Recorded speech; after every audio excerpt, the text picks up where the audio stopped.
各位亲爱的网友朋友，大家好！师傅好！我们马上呢就到了我们的华人的春节了哈。对，咱们这个春节的很多规矩，如果懂得的话呢，就会在新的一年哈，就顺心顺意顺利啊。如果不太懂的话，就应该来听一听，学一学，让咱们在新的一年哈更加吉祥如意。觉真。对，我记得小的时候啊，是最喜欢过年的哈。以前爷爷奶奶、爸爸妈妈教我们唱一个儿歌，叫“小孩儿小孩儿你别馋，过了腊八就是年，23糖瓜粘，24小房子”，后头记不住了哈。然后什么28把面发，29蒸馒头，30晚上熬一宿，大年初一扭一扭。说的真好，不愧是诗人，对，真挺好听的。我们过完了腊八嘛，这就到23糖瓜粘。为什么从23开始数呢？因为23咱们北方就叫小年儿，过小年了。过小年儿就是正式进入这个春节倒计时了。对，进入这个过年的具体行动了哈。对，那个时候我是很开心的，23糖瓜粘，然后我们都会上街买那个糖瓜啊。对，糖瓜就是老年嘴了，那种麦芽糖做的。那坤体也吃过哈？我吃过，我特别喜欢吃，小时候。对，它有那种白色的，有那种浅咖啡色的，然后像一个小南瓜形状的叫糖瓜。还有长条的，反正还有各种麻花拧的各种形状的，然后大人带着小孩去买回来呢，当然小孩赶紧就先吃到嘴里哈，先舔两口，偷吃两口，对。但实际上它不光是给小孩吃的，是买回来要祭灶王爷的，要给灶王爷、灶王奶奶吃的。灶王爷、灶王奶奶爱吃糖。平时也不吃，一年就吃这一回，师傅。但是这也很重要哈，很重要，很多人不知道。对为啥要吃糖呢？对呀，为什么这一天要给灶王爷爷、灶王奶奶吃糖呢？哈，对呀，对，这个卖个关子，等一下啊，还想替网友问一下，请教一下师傅，这个灶王爷爷，所谓的这个灶王爷，是谁呀？是谁哈？那其实每个地方的说法不同哈。对，灶王爷呢，首先是灶神。灶神。这个灶呢，就是咱们煮饭的这一套，比如上头架着锅，底下生着火，是吧？对。这个东西就叫灶。炉灶。今天包括煤气灶，电磁灶，是吧？都是用这个灶。现在也有人把这电磁炉是吧？煤气炉。其实中国传统的叫法呢是叫灶。对。这个灶这儿还得有个神。其实呢，他呢，这个灶王爷哈、灶王奶奶是管着这个，你想这是煮饭的地方。对。我们工作劳动辛苦，是吧？流血流汗，其实为了就是一家人有饭吃。是。你也可以这么理解为哈，这就是福神，咱们家里的福神。你有福啊，就是有饭吃啊。对。你不能说我有福，但是没饭吃这是不可能的，就活不了了。对，是家里的福神。所以灶王爷这生意兴隆的话呢，咱们全家人就有饭吃。所以我们说就是要恭敬，要礼敬灶王神哈。对，就是说要感恩灶王神、灶王爷这一年来给我们一家人有饭吃。对。是这样的。虽然咱们这个父母长辈哈，辛苦工作一整年，对，辛苦工作一整年，但是也感谢这个灶神，带给我们这些福祉利益。就是从这种。从一种民俗神性角度来说哈，说如果你不走运，你虽然很忙很累，但是挣不到钱，没有饭吃，是还这个说法。对，对，是。所以灶王爷呢，能带给我们这个财富哈，带给我们这一家人的饮食哈，这功劳可大，重要。对。那师傅啊，那我们为什么在腊月23这天要给灶王爷爷、灶王奶奶准备好多糖啊？他这个说法很有意思哈。哎，反正民间一直是这么传说的。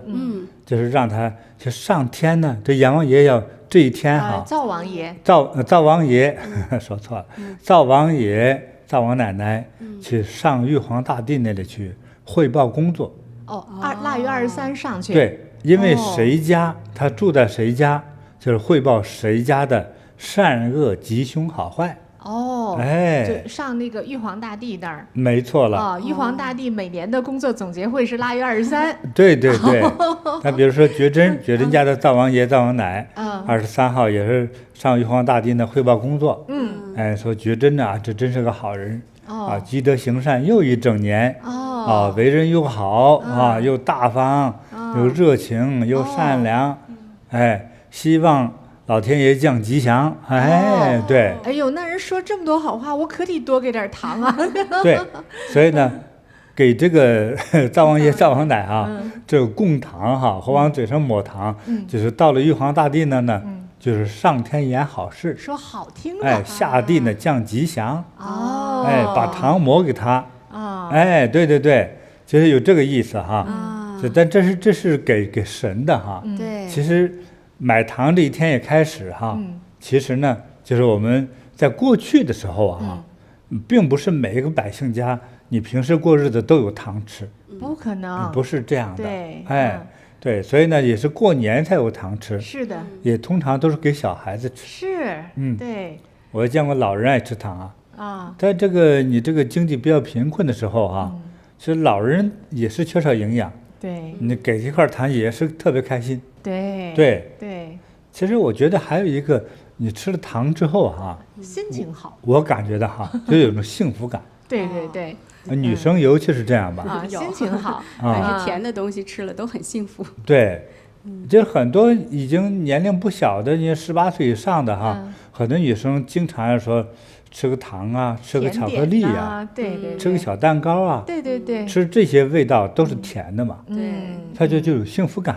对。就是男生还麻木一些男生比较娇气的有点娘娘腔的也是爱吃甜的但是一说这个你脸红是吧？对，所以但是多数女生还是比较喜欢吃糖的是。对，就是有那种幸福感。所以就是给这个糖给灶王爷爷、灶王奶奶就是说让他们的嘴甜甜蜜蜜的。对。净说这个好的事情。有幸福感。见了玉皇大帝呢，光说好事儿。对。这是不是有点贿赂啊，师傅？也不是这是你供养你作为家人感恩。感恩。对。感恩我，所以供养。供养我家的福神，这哪叫贿赂如果你称为贿赂的话，我觉得也是吉祥的贿赂那非常好的。好，我们还就是正心正念的，就是感恩恭敬灶王爷、灶王奶奶。对好的好的。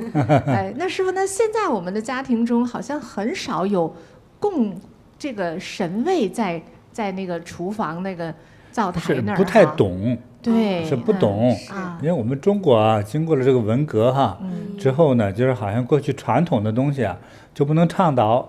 对。你一倡导呢，就觉得你是一个很低俗的人，封建迷信封建迷信之类的这弄得大家也不懂。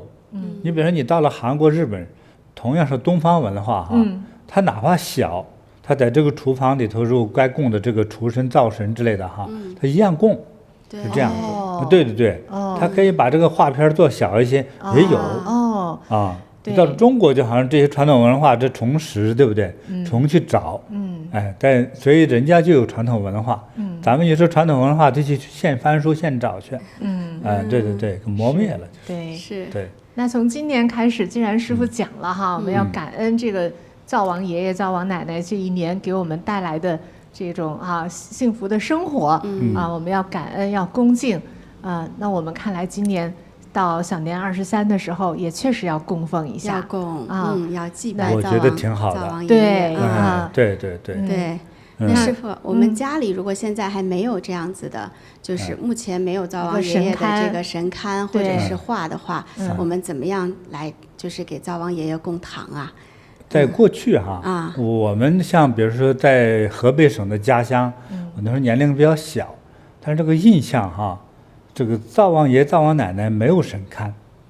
哦，他就一个神像，因为我们是普通人家嘛，普通人家没有那种比较考究的房子，对对对，他就是那时候古代来，不是过去来说，就是木板印制的，看似很民俗哈，传统印刷之中的这么一张纸啊，上头印着2个神啊，就是灶王爷、灶王奶啊，对，他就是贴在我们过去的时候，就是那个炉灶旁边，但是那个传统房子的炉灶哈，它在这个炉灶的灶台上头是看不见火的，对，火在下头，没错了，对，是，哎，对，所以呢就可以贴在那个炉灶的旁边，对。那现在咱们现在家庭那种煤气灶啊、电磁炉啊，那个都不一样了啊，它的火在上头，然后上头再做锅，容易把旁边的这个哈。可能有多多少少有点小风险。对。那刚才我们网友也看到我们这个大屏幕上给出的这样的画像哈，如果要是贴的话，贴到哪儿啊？是贴的，反正怎么也得在厨房里，师傅对吧？是现在来说哈，因为多数人家哈在城市里头，今天的中国的像农村乡下也用的是煤气哈，是方便嘛？但是呢。坏处是明火在上面，这个火是挨着锅的。对，现在这个锅呢都是直接明着火烤。灶的上头，所以呢，这个灶王爷、灶王奶这个画像啊，就不能挨着炉灶。我觉得厨房的安全地方，远离火源，好的，远离炉灶在你比如说厨房的一侧，或者那个墙上头啊，或是那个橱柜的柜门上头都可以，也可以。但是不要靠近那个炉灶的那个灶火，那个灶火一旦是吧，它纸本来就易燃物嘛，所以你不能靠近纸和火哈，那太危险了啊。好的。哎，那咱们呢就给大家设计了一个哈，对，一个贴纸，大家可以，如果你觉得需要的话呢，你也可以把它打印一下哈。好啊。如果你需要的话啊，如果不需要的话，你就知道一下就行了。哦，需要师傅，我觉得灶王爷很对重要。我们把这个贴到那个厨房里边哈，然后是在腊月23的这一天啊，师傅还有具体时辰吗？如果要是这个祭拜怎么说拜谢这个灶王爷爷、灶王奶奶，这个凡是与神灵哈相沟通的事情，除了30晚上哈是晚上之外呢，一般都是在上午。以前师傅说上午吉时，就上午10点钟，反正12点之前。我觉得8点、10点都行。但是最好不要停留在11点啊。11点并不是那么最好啊。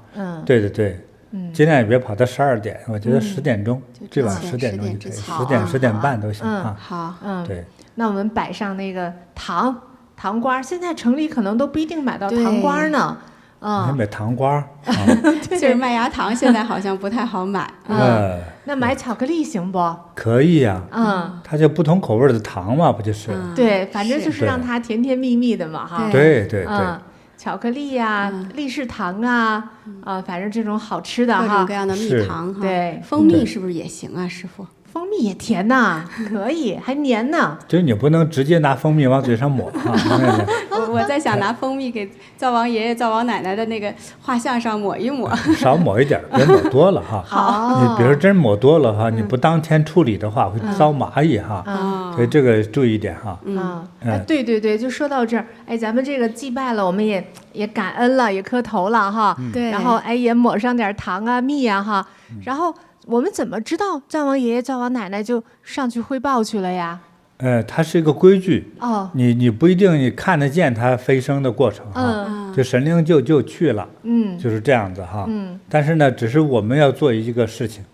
就是当天呢，就是23当天哈。将这个灶王爷、灶王奶这个画像贴的这个纸的画像。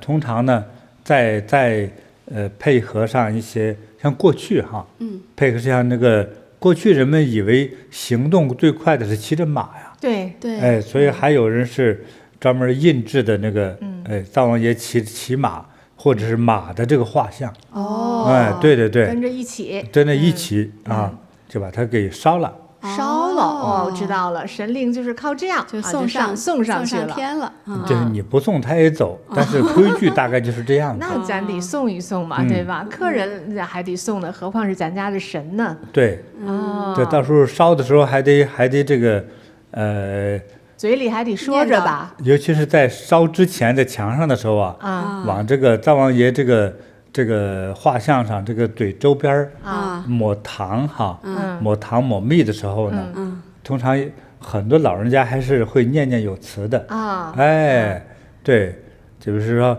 好话多说，不好的别说啊，对对对，哎，就是大约这种口头语就是，是吧？对，哎，我这年年供奉你哈，哎，你呢一定要保佑我哈，保佑我们全家，哎，有饭吃，有福气，对，大概你想的这个幸福的事，你都可以唠叨唠叨。哦，好，对，那烧的时候是不是也得唠叨几句啊？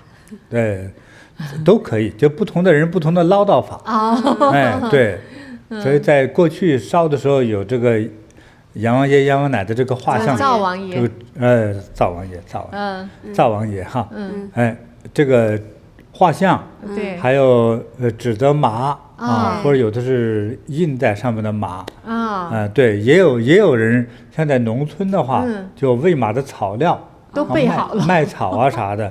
现在城市里头没必要这样子啊，反正有马啊，如果没有马也可以，好吧，没马可以。其实神灵啊，他上天入地的不用骑马呀。对，要不我还想问呢，我说这灶王爷骑马几天到天上，还得带着草料。对，其实人家歘就到了，对吧？是，因为古人他没有像现在哈，就现在如果说在前几年可能就能画出阎王爷骑摩托是吧？灶王爷骑摩托，灶王爷骑摩托之类的哈，这个。后来也得是要不就坐到火箭上头啊，坐飞机是，哎，宇宙飞船。对，所以古人认为最快的就是骑着马，是啊，骑着马呢，马跑累了怎么办呢？加点草料，他就是这么想的，是啊，美好的愿望。现在的这个灶王爷呢，就是只是其实不需要那样，他随时说走就走了，因为神灵的速度是意念的速度。哎，他去哪里不需要非得有个燃料，有个机器或者有个马带着他走，啊，他这个还是不一样的哈，哎，有些地方他有的在烧的时候还念的那个歌词哈，但是我相信很多没文化记也记不住，对，觉真记得多，你那个爷爷奶奶，我看到一段那就是说啊，今年又到23啊，敬送灶君上西天。有壮马，有草料，一路顺风平安到。供的糖瓜甜又甜，请对玉皇敬好言。对，这个很多大老头没文化，你这一套他的背的话挺艰难哈。人家自己都会讲，这大概就这个意思。对对对，对，就重在于领会，而不在于填歌词，是吧？哎，对，哎呀，太好玩了，所以其实这个时候就开始就是挺幸福的了哈，因为先把糖都买回来，家里小孩首先是受益的，就开始有糖吃了。对，是不光是供这个灶王爷哈，就是家里的孩子，其实最沾光了。对，最沾光。所以跟着老人去赶集哈，是过年的集的话，就是首先就是买糖吃嘛。对呀，因为我都记得小的时候就特别喜欢，就这个时候，爷爷领着，然后上街上就买各种糖，顺便什么喜欢的其他的，哎呀，爷爷买个这个吧，爷爷买个那个吧，一块儿都买回来了。过年了嘛，哈，对，高兴了。小孩子就喜欢吃糖。那师傅啊，这个灶王爷升上天去跟玉帝汇报了。哎，那我以前好像也听说过，那玉皇大帝是不是就会派一些天神下来？然后来确保人间还是比较安宁的，没有什么邪灵啊、恶魔呀、兴风作浪这样子的。对啊，这个大家再讲清楚哈，你的问题特别好。给大家再介绍呢，其实这个灶王爷呢，他灶王爷、灶王奶哈，按标准来说的话呢，他是有这个有2个侍者。就有2个工作人员。俩秘书。也都可以吧，叫啥都行。在最古代的画像之中哈，这两个侍者呢，就是灶王爷、灶王奶啊，这左边一个，右边一个，各站着侍者，手里呢就抱一个罐子。这个罐子呢是有讲究的。一个叫善罐，一个叫恶罐，就是罐子的罐。善就是直白的说善良嘛。一个是作恶的恶的恶罐。但是你做的这个事儿呢，就装在这个罐子里头。这灶王爷上去汇报的时候哈，其实带着他的侍者啊，都是神了，也一起去玉皇大帝那儿。就像你挣了几个钱和收了几个钱一样，都在罐子里都有记录。去了倒出来，你看做几件好事几件恶事，都在那记着呢。是这样。就比如说，哎呀，看觉真他们家，觉真这件是好事儿，这个帮了个人啊，那边什么啊，借人个钱，救了个灾，救了个穷。这边呢，也不行，那天发火骂人了。对，就是这种哈。反正人家记录方法咱不知道，反正你做的是真正的属于善的。我觉得平常骂一句人这个东西解了个气，倒也不至于说他就是个罪恶哈，伤害。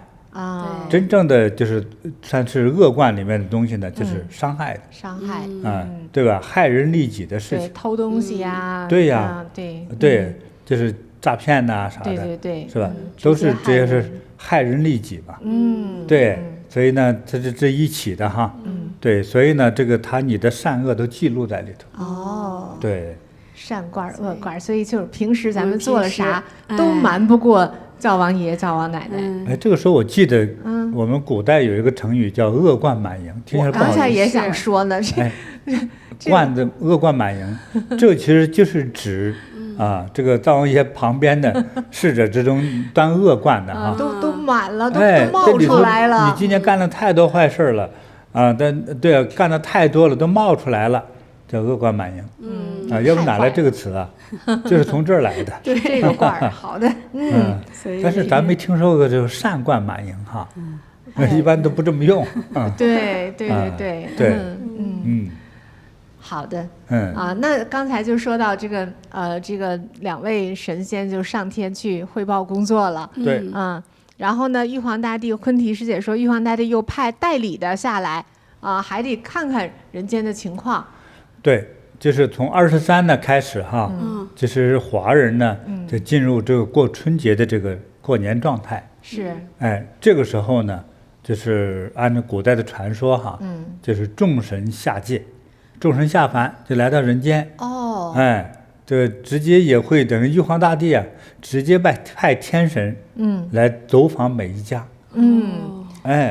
看是不是真的说的是那么好或者说的那么差他派一些神灵几乎到每一家去体验生活去直接面对面的去让他去感觉你是个好人还是坏人直接观察来了，直接观察就是不光盯这个灶王爷的哈他派其他神灵直接来体验生活那他可要好好表现。不是他们来的不就这几天吗？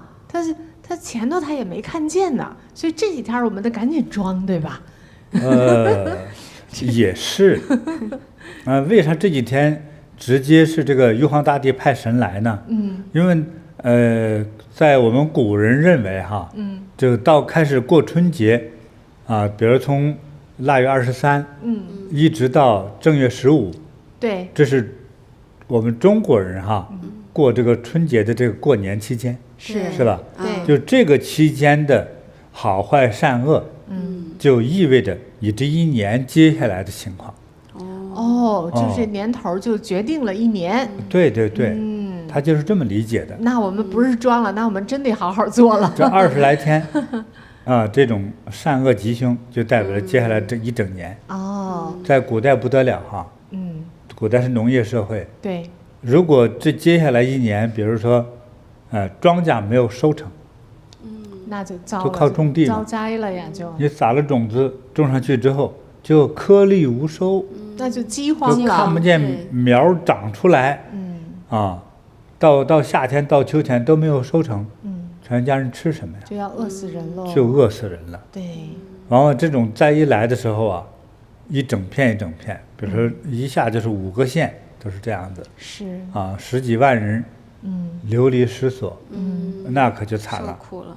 那对对对。所以的话，这种报应坏事来的时候啊，可是不得了。今天你在城市里头，因为没有直接去面对种植庄稼呀，不在农业社会里头，你家里有点存钱哈，在城市里头，不管外面是否闹饥荒，你只要拿钱就能买到粮食吃。对。所以你对于这种天灾的这部分哈，不是超大天灾的话，你几乎没有感觉。是。城市化生活了嘛。是。可是在古代可是不得了。对。今天在农村的人也是不得了。没有收成，你要吃什么？对，那就像在城市里失业了一样，没有工资收入了，吃什么？对吧？尤其是全家人哈，比如说孩子还小，老人更老，中间指望1个人、2个人挣工资吃饭，如果都失业了呢？对，就没法养家了，惨不忍睹啊！是的，还不如在乡下，对，至少还能挖草根吃哈。就在城市里头啊，那更艰难。对，对，所以一个道理哈。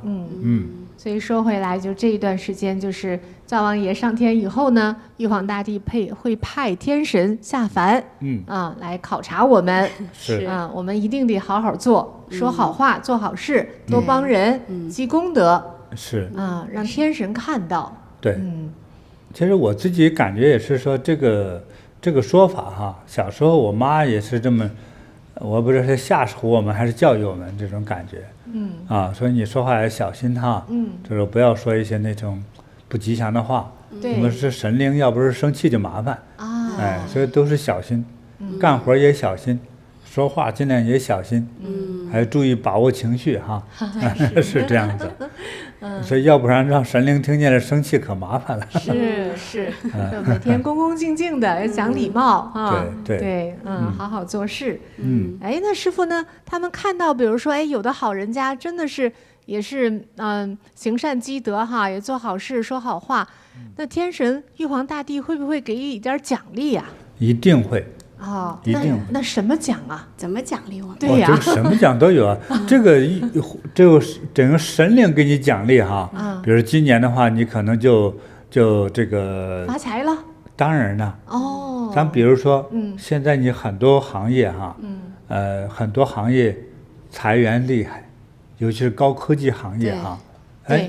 人家比如说你们办公室裁了一半，你呢就是保留的继续有饭吃。那可不一样了。这算不算奖励呢？那太奖励，对不对？奖励了。对，甚至是说还有的那个，疾病好了。对，甚至还有的奖励哈，叫比较明显偏奖励类的。人家还失业了，你还被提升了。哇，这个反差太大了。你看算不算奖励啊？奖励。比如你孩子那个读书不够好，对不对？考大学本来是没希望的，结果考的分数还挺高，成为一匹黑马，考上了。对呀，对，所以这个神灵的奖励人太容易了。你就是处处是感觉到吉祥的，就心想事成似的。对，想啥有啥。甚至你没有想，它就来得更好。比如你原来就想到今年别。你看那么多人被失业了哈，我呢能保住工作就不错，结果不但保住了，还提升了呢，还升职加薪了。对，所以呢，能够去恭敬灶王爷、灶王奶哈，那你就有福了。好，太好了，吃得更好。学到了，感恩师父。那相反的，不孝顺的、做坏事的，肯定也会得到惩罚。对，我们千万别这样啊。所以管理好自己的行为哈。是，对。好，那我们说了腊月23堂官占哈，那24呢就说掸尘扫房子。对，24我就记着小时候24这一天，全家人都要大扫卫生，挺累的。那个时候又还小，我小的时候还没有洗衣机嘛，哎呦累哟，那搓衣板那搓被子。被单儿，什么床单儿，哎呦，衣服啊，很累的，所有都得，窗户都要擦得非常亮哈。对，桌子扫地、擦地，对，哎呀，里里外外呀，简直是，厨房啊，洗油烟机，哎呀，那老辛苦了。是。但是其实打扫卫生本来就不轻松啊。对。哎，对，所以但是呢，你这一年了哈，为了过年，哎，过年，我觉得把去年的这些污浊的，甚至过去还有人是病气，他去年总是身体不好，总看医生是吧？这就叫还叫晦气，对啊，对，把这个病气、晦气，还有烦恼，其实应该留在去年。咱们现在说这个年哈，是按照中国的阴历年，比如从过春节吧，春节之后，过了30晚上就是新年哈，对，我们讲的是这个年哈，对对对，对吧？把这个一切不好的留在过去，把好的呢展现给未来哈，是，对，所以呢，应该把这个去年的哈这些不好的这些东西都给它清洗掉。通通扫掉，因为你不管怎么换，你的屋子你还是住在里头的嘛，是，所以把这些不好的从自己屋子里清出去啊。好，所以你这个几个月不洗的衣服得洗洗啊，是，所以一年没洗过的床单也得洗洗，是不是？还拆被子，还得拆被子、洗洗被套，对，袜子啊。袜子，哎呦，那个冬天穿那些厚衣服啊，哎呦都不好洗，都得洗一洗，都得洗一洗。是啊，桌椅板凳啊、柜子啊、橱啊这些都要擦干净啊。对，门呐、窗啊，哎，好多卫生死角。这个时候，有的时候小孩子不小心吃了什么东西啊、糖啊什么，丢在一个犄角旮旯啊，那麻烦了啊，时间长了也没人知道。招虫子、蟑螂、蚂蚁哈，你在北方还也够厉害，南方更麻烦了。对，你放了这些食物，尤其带甜味的这个食物哈，对，不知道招什么虫子。那这个就会带来传染病啊。对，一个是肮脏，对，还有把你的衣服啊或者墙咬坏。是那还有的是带来疾病，有疾病的。对，对呀，你比如说你经常坐在床上，小孩哈吃糖吃点心，你这会引来什么呀？蚂蚁啊，老鼠呀，对呀，对呀，甚至是那个床垫，臭虫，对，还有臭虫，老讨厌。像我们小时候，臭虫是常见的产品哈，那现在来说，这个臭虫越稀有，咬人就越厉害。对，所以在23年，有很多国家本来很干净，像韩国挺干净吧，也出现了一大批臭虫，就把人咬的呢变成红疙瘩去。听说还传染的，是以前加拿大都出现过，旅店里头，旅店里头，整个旅馆到时候都得封起来，然后去杀臭虫。对，所以大家呢，这个以后住过这个旅馆哈，住过旅馆之后，你这个出门的时候带的这些衣服哈，回了家最好都洗一下。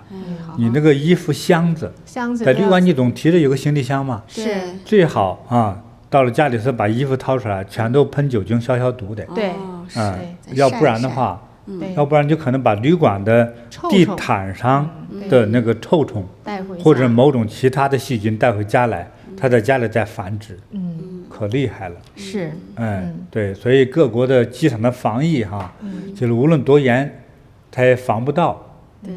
对不对？管得太严吧，顾客觉得太麻烦了。你这国家那么苛刻。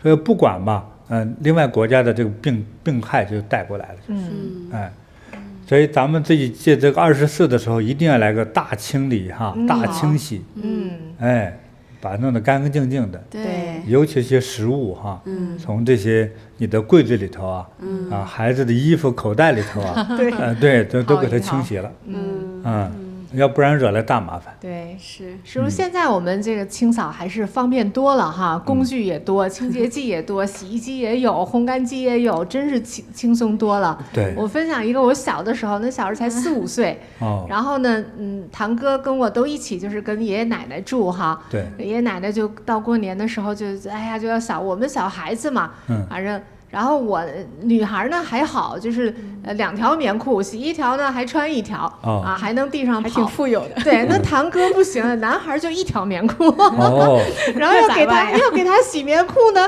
就得没办法，就光着屁股在那个床上，然后拿个那个被子给他裹起来冬天冷嘛哈。被子呢也不是被子了，因为那个被单已经拆下来也去洗去了，就剩个棉被套，棉套啊，对，裹在那儿，对。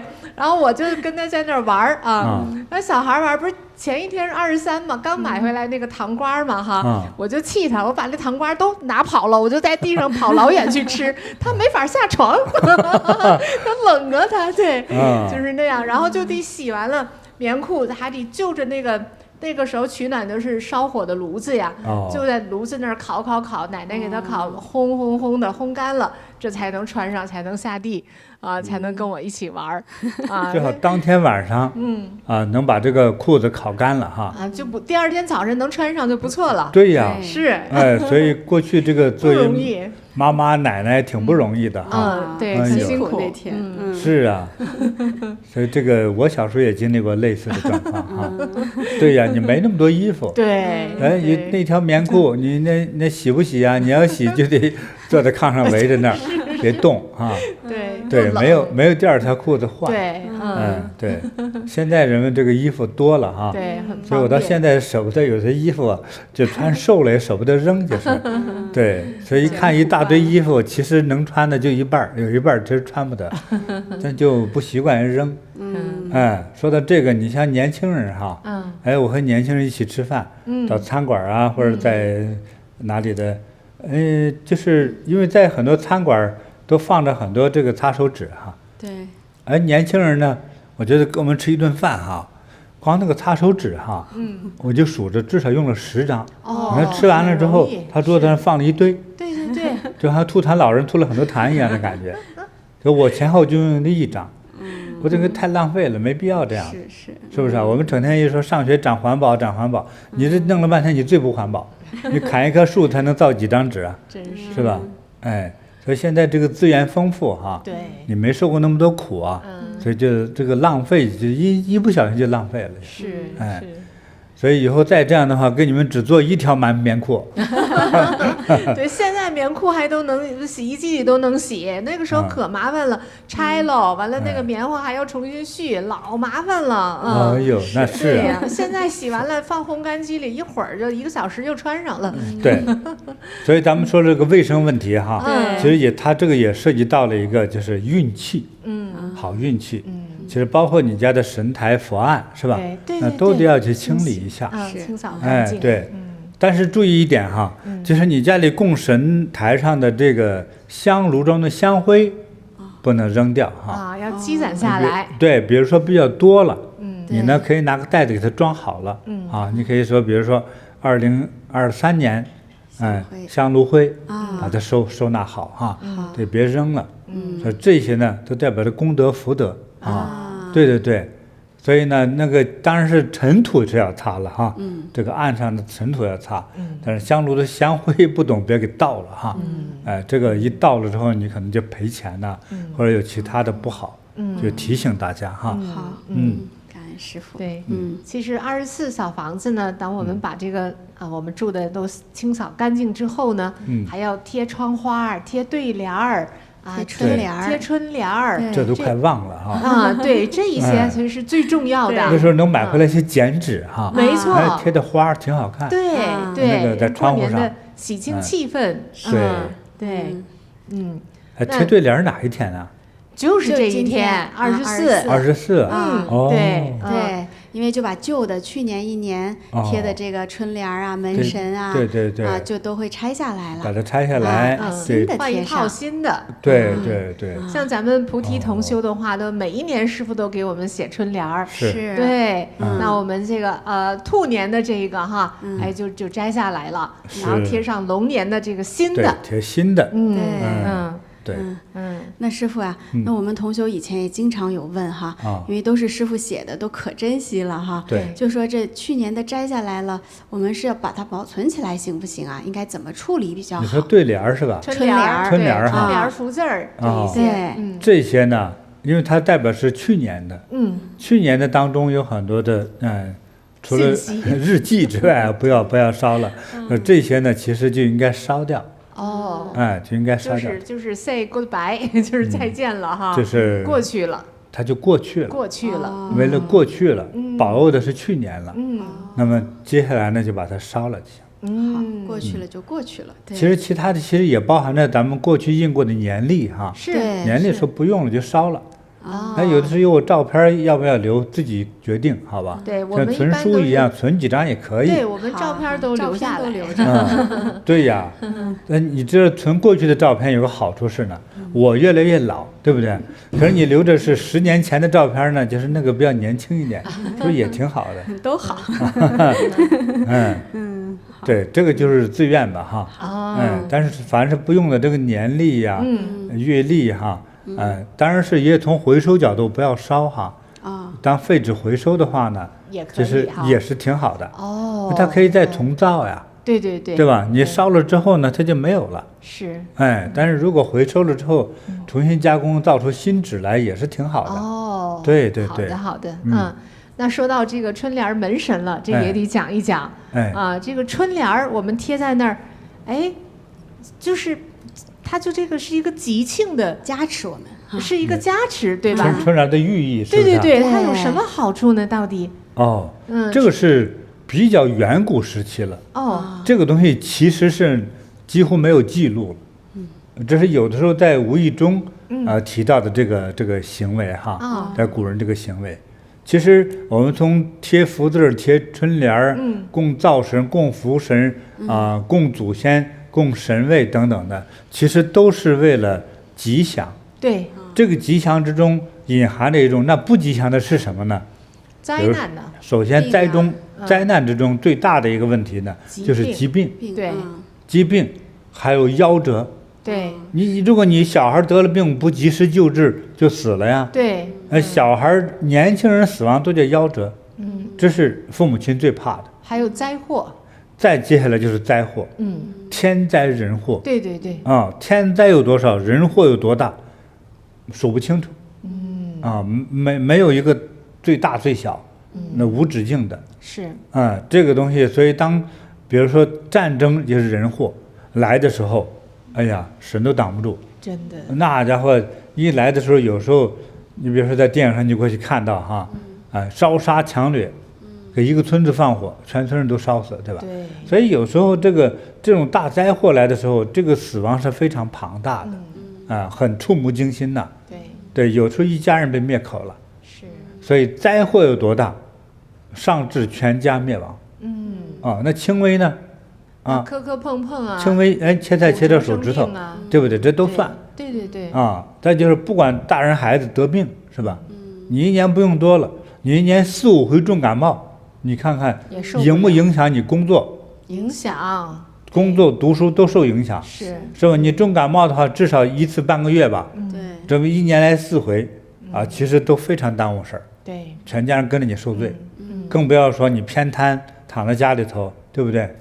那病人难受，家人也难受。对。但是像老人得重病，那危险哦，一直从得病到去世，全家人等于都跟着病了就。对。伺候人的人更累得慌，是不是啊？是。被伺候的人又急又累。对。又急又累又花钱，但是病还好不了，对不对？有时候钱花光了，病还没好就死了，对吧？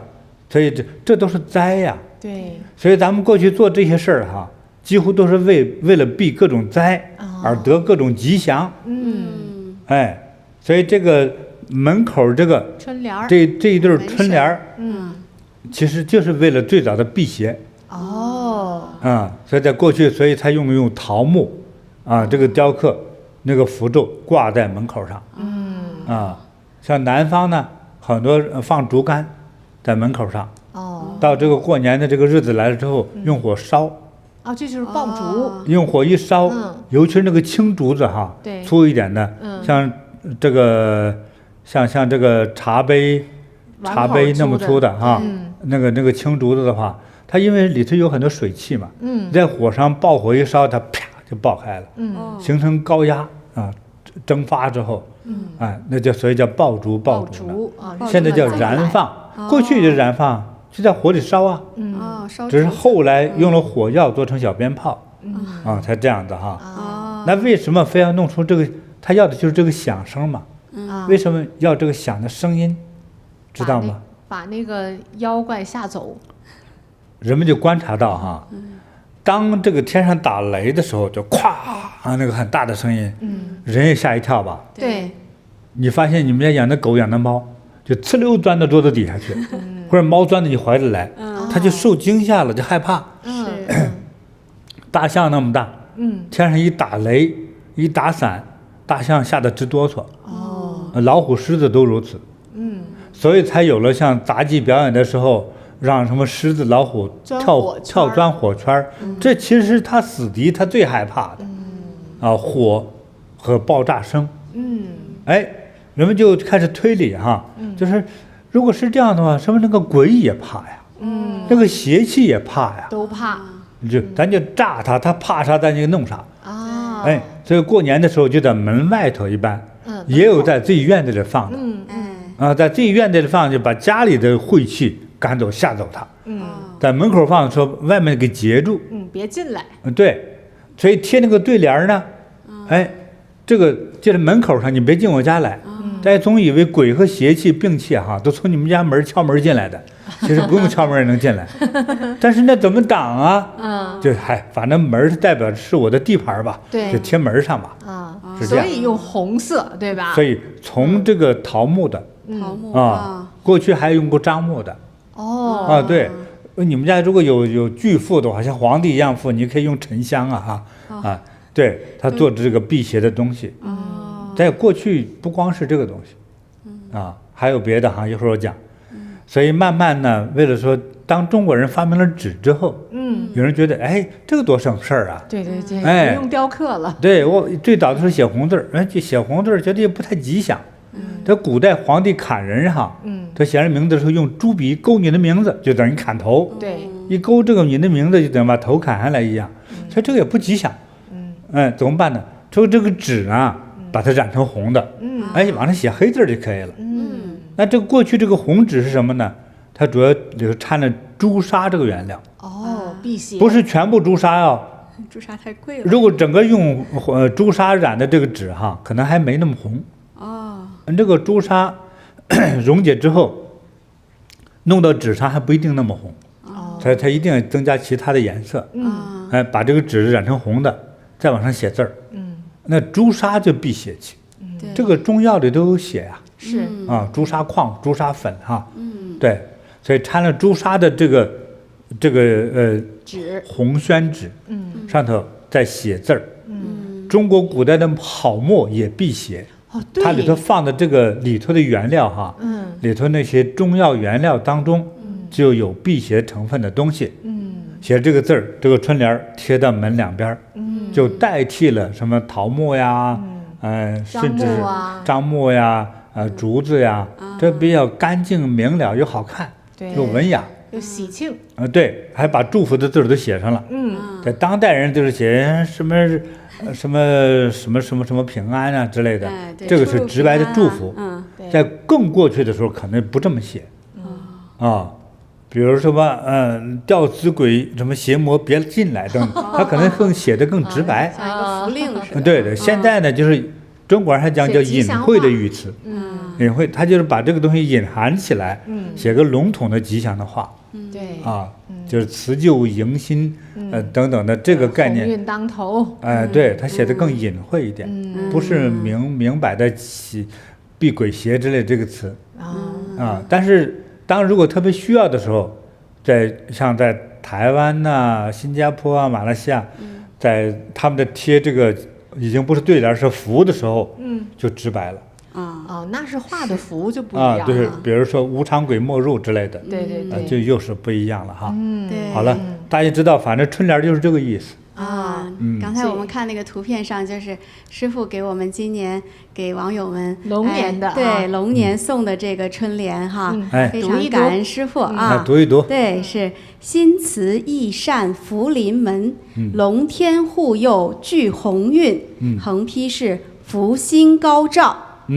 真棒，还挺吉祥哈，非常吉祥。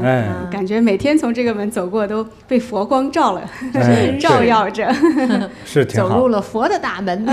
对，菩提同修年年走鸿运，真的鸿运是超大的好运。收到。哎，对，感恩师傅的加持，一年诸事吉祥哈。对，好。师傅刚才也看到大门上还有2个门神。对。哎，这门神又是谁呢？咱们讲了这个灶王神哈，哎，再讲讲门神。就是咱们这个中国人比较偏内地，内地指比如说青海、西藏、云南就不是内地，是比较边缘的地方。边疆边疆。但是大概像中原地区，河北、山东、河南、陕西这一带啊，包括江浙地区哈，都这叫内地。内地呢，它是中国文化的整个发源地，对，而且这个中国文化最兴盛、最正宗的地方。像这样的大地区哈，大中原地区呢，这个他供的这个门神哈，就是尤其到唐朝之后，慢慢就转向了。就是由唐代的2位开国将军来担任门神。哇，那这么厉害哈！将军给咱把门哦。对，一位叫秦叔宝。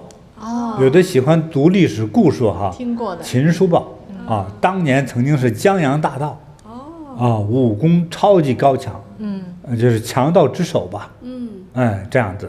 那么还有一位呢，叫尉迟敬德。这个字双音字也叫尉迟敬德啊。其实呢，但是人家真正读的叫尉迟敬德，也叫尉迟恭。尉迟恭。对，古代人有名和字这个说法哈，名字是不同的。对，但是从好听读的话叫尉迟敬德。这2位门神。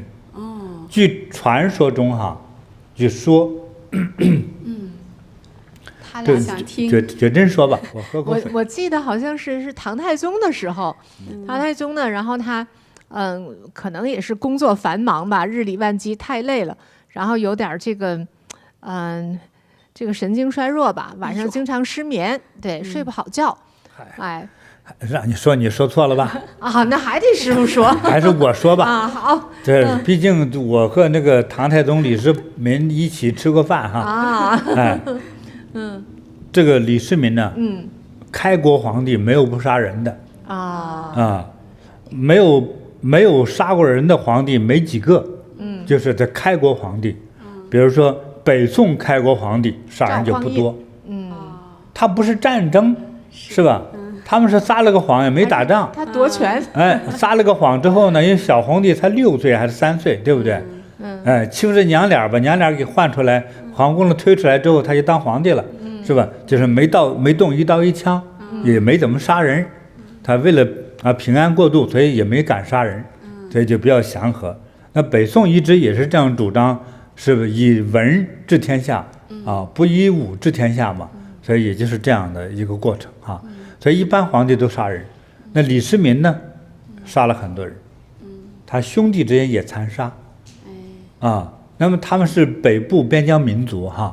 对，像李世民的血统之中哈，是有中国北部边疆，大概至少有4个种姓在他身上，这个他的血缘关系哈，对，都是马上民族，马上民族是比较狩猎的，爱征战的这样的民族哈，所以他们这个身上这个血腥味比较重，所以杀了很多人，就是因为杀了很多人呢，他晚上做梦总有鬼来找他麻烦。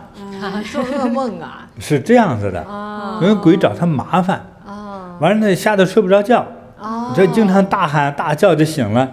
那有2次这个尉迟敬德就是说8宝进去冲进来，一看人家在床上喊的就是没醒过来，就做着梦，还以为是刺客呢对，所以之后说怎么办呢？说别告诉别人，你呢再把叔宝叫进来，是吧？你们俩把家伙就拿好了，在屋里头不能拿长兵器他俩正好呢短兵器都是使铁棍的，就是这铁棍，像民国时期警察一样拿大木头棍子砸，是吧？时刻在屋里近战说你们给我把门但是为了威风凛凛把你们的全副盔甲穿好了希望对这些鬼邪有个震慑的作用。他俩把门是为了那个鬼不进来，进入到唐太宗的梦里头。对，这都管用。对，在那个时候呢，就是他们买了很多菩提沉香现在屋里烧，白天去烧，那鬼就进不来了。其实鬼进不来，但是他杀人太多，那鬼啊，有的被冤枉的、被冤杀的，说闻着香味也得来啊，就是玩的命得来，但是他俩呢，就是把门，把不住。那个古代人啊也不懂那些，所以我说皇帝说把不住这鬼，他不害怕你，他我封你为神。你们俩你给我看门，以后就是门神啊，鬼就怕神了。你说门神高鬼一等是吧？见神打神，见鬼打鬼。他俩说我们弄不清他是鬼和神怎么办呢？见谁打谁就别打我就可以哈。就这样子。所以到晚上睡觉的时候，谁也不能进去，这俩将军把住。那我有个问题啊，那皇上这个觉是睡好了，这2位将军这天天不睡觉，这精神头能行吗？白天睡觉呀。对吧？所以当时他们值夜班嘛，值夜班，其实这半年过去就好了，就不闹了，就都平息了。对。我还以为是他俩都睡不好觉，后来唐太宗说算了，把你俩画像贴门上算了，你俩晚上睡觉吧。其实更平息这个事儿的哈，还是找当时的出家和尚大师帮着来化解超度。是吧？说不能光打，说总是打完了赶走了之后吧，他俩还开天眼了，就后来看见这些鬼，那怎么办？就是一直追他们在抡着剪辑打都打不完的他们当时抡起来这个大铁棍子哈，像动画片一样，一挥一道光，一批鬼垮死了，后头又一批上来，像海浪一样，说打不完呢，就是杀的人太多，说这整宿在这给你看门，比真正打仗还累，这家伙累得受不了，再这么下去吐血了。就说对，结果呢，他们就惊动一位和尚嘛，就请教这位和尚大师，说这个事儿你能降妖捉怪吗？说这个我们不是以降服，我们要慈悲，这样子我来超度他们。一下超度7天，这些鬼就不来闹了，安顿好了所以这哥俩呢，也就可以晚上站在那儿打盹儿，这没活干了，那鬼也不来了但是已经封神了，所以最后唐太宗找这个画师宫廷画师，把他俩给我画的威风点一人拿个大铁棍子，就是打鬼的，降妖的，他们当时都是使的是双锏对，双锏，比如尉迟敬德是赶山鞭其实就是大铁棍子，秦叔宝呢就是方锏冰铁锏，就叫啥呀？反正就是要么就是青铜铸造的，要不就用铁给铸造的，有的是圆的，那个鞭就是圆的圆铁棍子，这个锏呢就是方铁棍子，就是这个，砸到头上可痛了，我相信砸到头上就死了，是打到腿上就断了，就是这样子，就是这样给封神了。给他画的威风一点那因为皇帝都找他俩看门底下大臣说画一张我也贴我们家去，我也经常做噩梦最后传来传去说干脆把它做成木板印刷就完了知道了哈，知道了，这是中国这个封神的，这是这个唐朝开国皇帝李世民封的门神在后来大家都争先恐后贴门神这2位门神好忽悠我们这个中华民族的每家户户1000多年哦。他这个门神有个好处他是门神兼财神。把坏的赶出去，把财神把好的吸进来。他们穿的是金盔金甲怪不得金甲神人呢。站在谁家谁富贵。对呀，知道哈，所以在过去的时候印刷的时候印不了金的，就往上拿笔涂金粉，这样子，太好了，好玩吧哈？好玩，哎呀，所以大家都争先恐后就供。是，好，那我们今年龙年腊月24的时候，我们也把新的门神贴到家门口，对。那师傅就我们这个春联和门神，就师傅刚才讲都是用红色的纸来做的说红色，师傅能不能再给我们讲讲红色都有哪些意义呀？红色这个还想了解吗？大家都知道吧？首先就是辟邪嘛，首先红色就是绿色的反面，就是红色，红花还叫绿叶配对这个阴阳结合还有红黄之色为火色。你要如果看太阳，它那个光芒对，一个是红色，第二个就是黄色，对，那第三种是白色，太阳之中还有第四种是黑色。然后我那时候年轻的时候眼睛很厉害，我仔细就用肉眼盯着太阳看，大家不要模仿哈，有时候把眼睛给烧坏了。它那个太阳中间是黑色，或者叫深蓝色，就是这样。对，那所以这个红色呢，先是说是代表着火的颜色。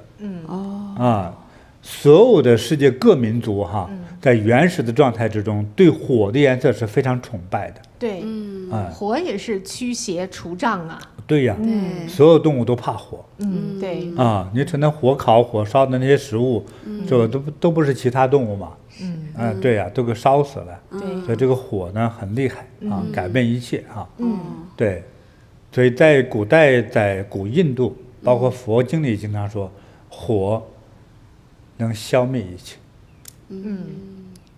就是这样。或者能改变一切，能摧毁一切。摧毁，对对对，对。那红色呢？第二个东西呢，还代表着是血，流血的血液。所以你这个在过去打仗战场上打完仗之后哈，所有的将士全是满脸满身血。对。所以看到红色的时候，你忌讳是不是刚杀过人啊，还是刚杀过猪呀？就害怕。对。所以大家对于这个血，或者是火，共通的这个色，是有一种敬畏感。对。那今天你在当今这个和平的城市之中哈，看见红色就是红色，没有多想，就是还有这两个东西，这两个东西使人望而生畏。你往前走，你会变成这个颜色。如果你的身体变成这个颜色，你就完了吧。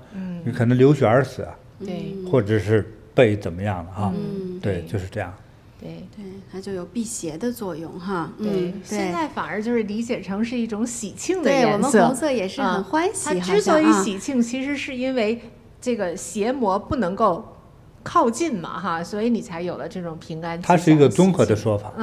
刚才讲的朱砂，对中药矿粉之一啊。那这个东西也有毒性。就是但是历代的医学大师，都是认为朱砂就是能够防瘟疫，还有这个抗拒邪魔邪气的一种特殊的矿物质。对，就这个朱砂，就是邪气入侵那种。你问所有的中医，都不会反对。对，如果人邪气入侵，然后他变得神神经经的那种哈，疯疯癫癫的，朱砂就管用，他就安神，他就回来了，神志就回来了。它细节的这个药理咱们再说哈。那当然辟邪的药物不光是这个，对，很多种。以后我们再说。对，咱们说的是红色。红色嘛，红色至少有3个这个寓意。因为最后用这个宣纸染成红的当中，其中就掺了朱砂色。我曾经买过一幅画，就是这个清朝末年的一位画家哈，任伯年，知名画家任伯年，他就用朱砂兑上水之后研磨出来画的钟馗。钟馗这个人他是个人，但是后来也被封为叫鬼王。对，他不是时代明王那个阎罗王哈，他是鬼中的一个大鬼，大厉鬼。他就能捉鬼。对，但是呢，你供他，他帮你捉鬼，大概挺矛盾，挺。他是头嘛，所以挺难以理解哈。鬼都怕他，但他又是鬼。但是他不是一般祸害人的鬼。是这样的。那谁供他，他替你去吃你们家的不必要来的鬼。对，是这样。所以那画家画的这个钟馗，不是去捉鬼。钟馗嫁妹还是什么之类的，反正是一个典故了。那小鬼呢要抬这个钟馗，或者抬钟馗的妹妹。新娘。就害怕他。就是鬼见了他呀，吓得腿抽筋就是。但是呢，他画这幅画是为了啥呢？过去的一些好的画家，还有一般的用这个朱砂画这个画符和画这种钟馗这类神性的辟邪的这个画哈，都是道士画的。但是画家呢也好玩，反正见啥画啥。他也没什么原则，所以任伯年大师呢，他是一位画家，但是他觉得挺好玩的，画了之后呢，很多人喜欢挂哈，因为有很多老房子哈，有的出过很多事儿，比如说家里有人在这喝药啊、上吊啊，死了，那冤魂不散，走不了，走不了的就总闹事儿，所以有的就是说挂一幅这个朱砂画的，某尊神，或者是钟馗鬼王，挂在那儿，能让这个鬼就吓跑了。对，所以鬼一看他的时候，哇，这放着光芒啊，放着红光的一尊大神，赶紧走吧，就害怕了。对，这样就家宅平安。对，就是这个意思哈。好，我们讲到新年的这个红色嘛，哈。但是新年这个红色，又有新的寓意了哈。叫蒸蒸日上，红红火火，红红火火。家族事业都兴旺。对，鸿运当头。对，对，还有人畜事业都兴旺。对，对，它也带着兴旺。对，兴旺就是蒸蒸日上的能量，旺盛，这个意思。阳性的这种非常没错。对，吉祥的能量。还有呢，红色、黄色哈。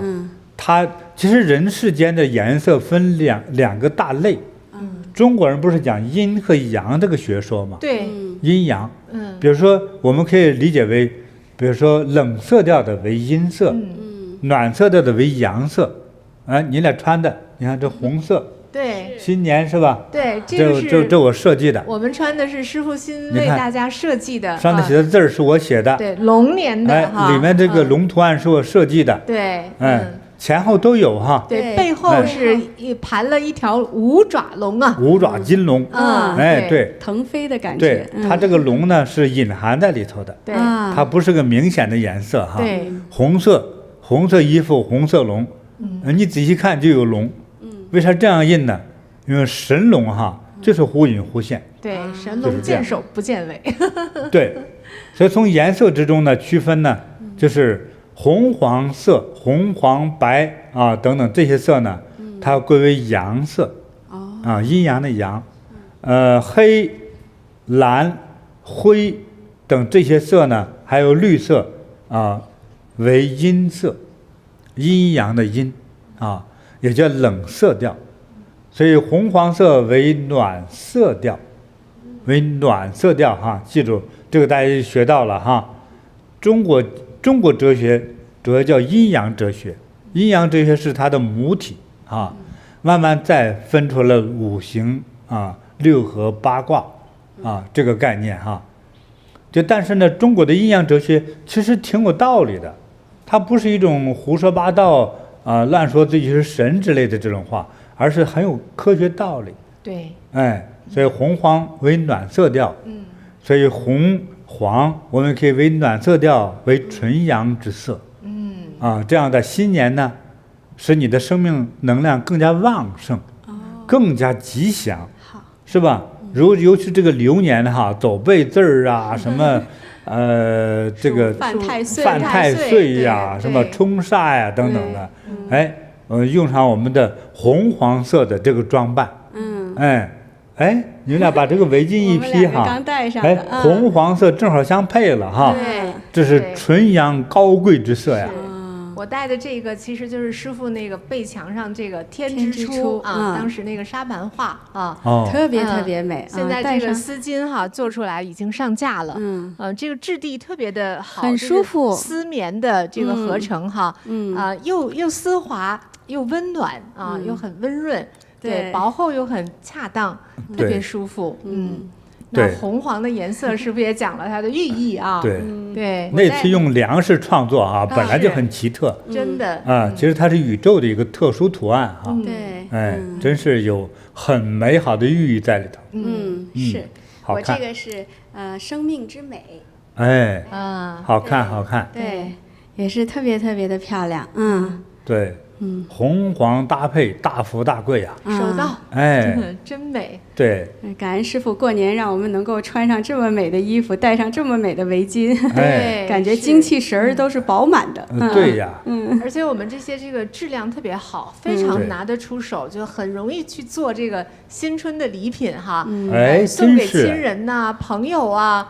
咱们过年了哈，哎，过年过春节了，这么吉祥哈，所以呢，我们已经过了那个你去看亲戚、看朋友、看同学买包点心这个时代了。对买包点心2斤猪肉这个事儿改一改哈，那是吉祥的东西，对，送一些吉祥高雅的，又有这个美好寓意的。对，对，那除了这些穿戴的呢，还有就是这些手串类的哈，这些也是都找这种粉色呀、红色呀哈，对玛瑙材质啊、水晶材质的哈，这些都是非常美、非常适合我们做新春礼物的。都是天然宝石、天然材质的，对，特别特别的好，又都蕴含着师傅的加持、吉祥的能量在里面。对，都是护佑我们的。感恩师父。不客气。是。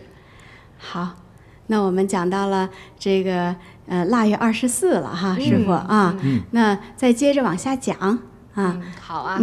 就到了除夕了哈，我们就直接跨越到除夕吧。好的。对。大年30。对，大年30。这一天要做什么呢？是。那天哈，通常来说呢，一个是全家人啊，聚拢到一起了哈。全家团圆就开始了哈，那再者呢，接下来哈，我们要过大年了，要吃好的，穿美的哈，对，就别忘祖先，得要祭祀祖先。像我们北方人哈，中国的北方人哈，到大年30的下午，祭祖啊，他们已经都往生了嘛，对，往生是下午。我们小时候男孩哈，就是父亲呐、叔叔啊，带我们去父亲、叔叔啊，你的坟都一块儿的，这个明白了哈，坟都一块儿，不可能有2个坟，到那儿去就祭祀，就家族的坟地，一块儿祭祀。我也听说也有一些是开始天黑了哈，也有人这样子。对，好像各地的这个祭祖时间可能有些不同，不太一样。对，但是要去做这件事儿。对，但是比如说你呢，远在城市，你要回家乡去祭祖哈，开车10几个小时，对，再加上路上塞车，说宁可早到不能晚到，说赶到上午就上午吧，赶到下午就下午吧。但是如果离你家这个祖坟很近的话呢，也不塞车的话，那通常是下午。是这样。那这个，你说？那像我们现在在这个异国他乡的，那老家的那个都太遥远了哈，就不可能了。对。那在家里就遥祭，遥祭就是远距离的摇拜一样的这个意思哈，遥祭。那师父给大家讲一讲怎么去祭呢？这贡品呐，还是怎样？我们首先说的祭祀的时候，如果你到了你家祖坟上哈，通常首先要拿的一些就祭祀用品。点火器哈，打火机啊，火柴呀，还有一个再就是一般从人来说，穿的、用的，对，吃的，对，比如说你的老爷爷往生的老爷爷，你跟他很熟悉，对不对？有时候一般容易祭祀能回忆的是你认识的那位祖先，是吧？对，你在上辈那个老爷爷，你没见过他，你很难想象他要吃啥爱啥，对不对？所以你只能说你这位老爷爷爱吃啥，对吧？比如他爱吃炸糕，你给他买炸糕。对。还有呢，还有人老爷爷说爱喝点白酒，二锅头，你还得买他爱喝的那个盘儿，拿着点儿。那你们说师傅，我们不是戒酒吗？你是供你祖宗的，和你喝不喝酒是2回事儿，是吧？对。是不是还有说，我爱抽2根烟的，我爱抽个中国的什么红塔山的烟行，买2盒，就这样。他已经是亡灵了嘛，就给。是。再者呢，就是纸做的这个衣服，纸做的棉衣呀、帽子啊、鞋呀，还再就是货币钱。就是这个往生的人用的那个冥币，多买点往生冥币印刷的时候可大方了，一印1张最少都是10亿啊，对，多烧点，好好花不着因为这个货币贬值哈，也挺厉害的，通货膨胀在那个地界也有，这个10亿可能买2个萝卜而已，这可能有可能了，但那边的货币情况咱不知道，尽量多烧点够花，对，要不够花总来找你啊，你做着梦总来找你。是吧？那你怎么办呢？你还不如多烧点，对不对？那实际上你是他孩子了，他不找你找谁呀？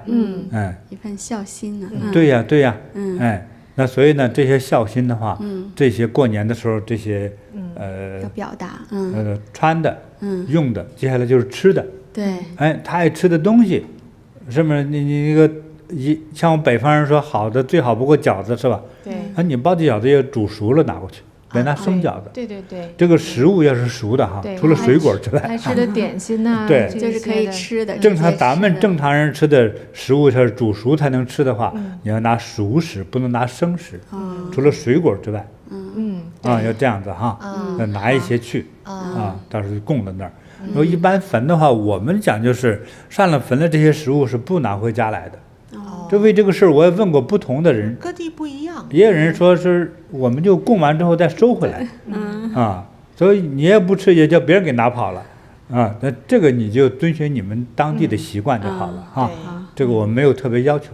对。好的，那还有现在像我们这样的老家很远的，我们遥祭的，对遥祭的，那肯定也就是祖先先用，然后也就我们后人就吃了哈。对，遥祭的时候有很多有庄重的和不太庄重的。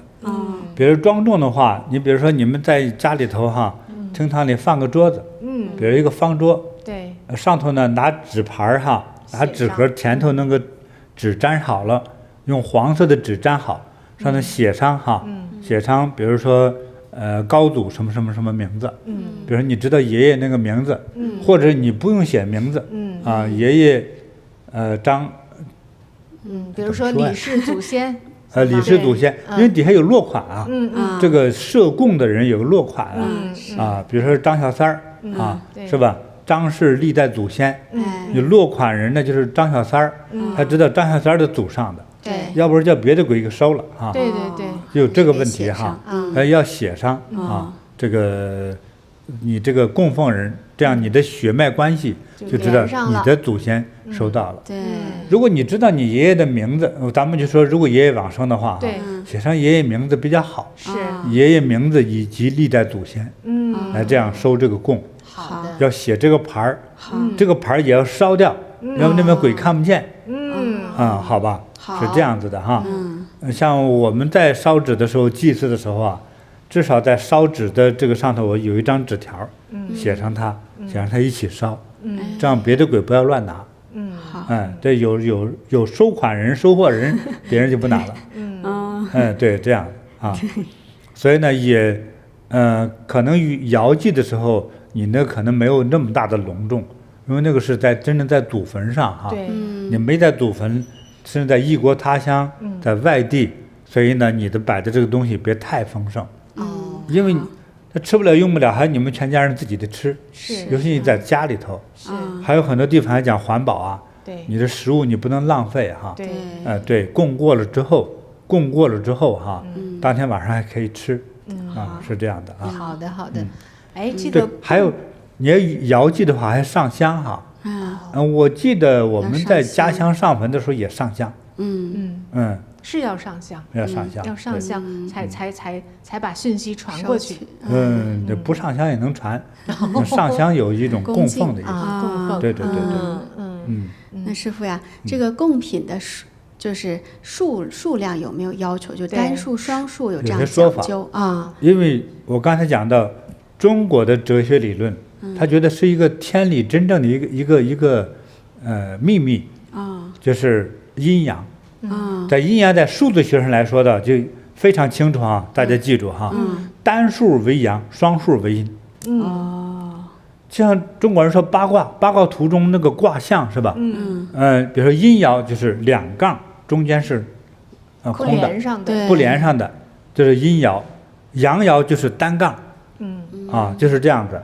那也用这个概念呢，就是在钱数还有日期等等的都是这样的，双数的为阴，去世的人为阴，再一说去阴间呢，对，去世了为鬼魂了，没有这个能量了，就是为阴，所以给这个祖先亡灵哈，在祭祀的时候呢，拿的礼物尽量以双这个双数的概念。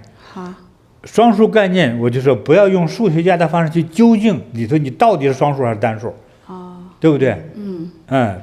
比如说1.665，请问单数双数就说不清楚了就。就别找那死理儿，大约我拿的是双数，可以了，好吧？意念就好使的，就4个苹果，4个橘子，这样还是好对，明确的，2盘饺子，是，比如说20个饺子，这也是，对，好的，感恩师傅，听明白了，哈。好，所以30这一天呢，有一个重要的哈，就是祭祖，对，意念祖先，那大年30除了在那团圆饭之前，晚上的这个一家人吃饭之前，还有什么要做的呀？它每个地方不一样哈，还有的是要祭拜你家南方称为叫什么地基主土地公吗？土地公，对，这个土地神的信仰。我认为是，挺庞大的，从南方北方都有的，就祭祀土地神。土地神，对，因为土地神是护佑咱们全家平安的啊。从过去没有楼房嘛，对，那你家的房子一定是以地为基础的，是房子在地上，人一直落在地上，是不是啊？这个感觉特别重要。还有这个土地是否决定你家是否兴旺？对。土地公爱护你，地震都能保护你。所以的话，这个土地对于人来说是第一重要的东西。对，对，所以要祭拜土地神。那这个怎么祭拜呢？也是上午、下午、上午。是不是得找阳的时候？不是，土地神虽然是管你家土地哈，但是他是正神，对，别人把它叫福德正神。福德正神，在古代，还有我看到台湾那边哈，我看到台湾那个过去到了差不多300年前，塑的这个土地公像，上头就有4个字儿：福德正神。福德正神，他是神，而不是鬼。对，是神。对，所以呢，就是敬神是上午。因此呢，就像灶王爷那样。大年30的上午，你要祭祀你家的这个土地神的话，是上午来供。那师傅啊，有的家可能本身就有供奉这样的土地神哈，它就有土地神的这个龛位哈。那比如说很多我们同修家可能是供着佛菩萨的，对，有佛台，对，有佛台，有师傅啊。就是那在除夕的时候，我们就感恩佛菩萨，感恩师傅，但也想感恩土地公公，就是怎么样来做这样的仪式比较好啊？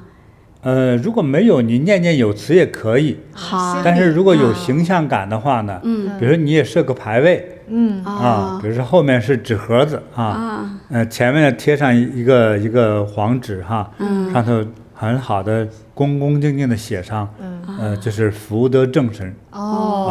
你也可以再加俩字儿哈，加仨字儿，福德正神土地神。好或者叫土地公。土地公南方公就是指爷爷的意思对，土地公、土地公公土地神都可以。就这样比较清楚。像家里有佛台的，那你家又比较小，对不对？对。所以在佛台的很多人是这样哈，我看到台湾有人这样做。上面供的是佛菩萨，供桌下面就有一个牌位是供这个土地神的。就放在供桌的地上。土地神地基主。对，供桌下面。所以你供的时候，那里专门设一个供的这贡品，有贡品的碟子，放上1、2碟东西，贡品就可以了。好啊，好的好的。像有家里有老人的哈，他们祭祀土地公呢，还有人是每天上香都有。尤其在南方，中国像福建地区哈，这个有他那种叫做一种习俗。尤其是开店的。开店的，他的很多人那个小店铺门口哈，就设一个很小的一个小土地公的一个小龛，小佛龛，是神龛，里头放一尊陶瓷的小的土地公像，也得放个小香炉，有的是每天供，但是在台湾还有更多的人是初1和16初16，初2跟16，他是初2是吧？对，初2跟16，初2跟16，好多商家都是那样，然后在门口，对，门口然后摆一个供桌，对，去供啥的都有，对，每一家习俗不一样，是，哎，我还真见过哈。像在我们家乡的时候，我很小的时候有印象，就是家里头供的什么猪头、羊头，那个挺杀生的。在过年那个时候，家里吃肉，很多人不是买来的，是自家养的猪给杀了。这是真事儿啊。是。哎，我们并不倡导杀生哈，但是事实是这样。哎，土地神什么都吃，也就是自己觉得那么样做的。那在南方很多人，他倡导吃素的话呢。他给这个土地神呢，就是供一些这个水果类的，粮食与水果类的，供些糕点呐，供些这个什么柚子呀，还有麻薯啊，好像他爱吃黏的、爱吃麻的。台湾人就认为说，土地公公呢，他是爱吃麻薯。对，爱吃麻薯。咱们在北方地区可以改为红薯啊。好。哎，红薯也可以哈。甜的、软和的、黏的，红薯是这种。他都把这当老人看待。对，是。土地公公白胡子，哎，其实吃点这个不费牙齿的吧？对，不用牙。哎，师傅说到这儿，我有个问题，这个白胡子老头土地公公的形象哈，怎么看到那些电视剧也好，画像也好，土地公都比较矮，都是一个矮老头儿，这个形象是他是戏剧化之后的一个创造哈。其实土地公公不是矮的，也不是不长个儿哈。对，那是戏曲化造成的。比如说你古代打仗的时候，那个脸都是花的啊，那倒是。你这分不清到是人还是妖啊，是吧？其实是故意画的嘛。对。对吧？以这个画来决定这是猛将，这是忠臣，这是奸臣，对吧？对。但是土地公公的腿没那么短。那土地公也不都是老头儿形象了，也有帅哥是吧？老师，我们说神性一点哈，我见过的土地公哈，没一个是老人。是哦。他是长生不老的神。他怎么会变成老呢？那比如说一个人，比如说修70岁才成神了，那个神的样子就是老人样子吗？不是。有些很多的神灵哈，就是20、30岁的样子，也有的10几岁的样子，他一直都是这个样子。很少有是老人的样子。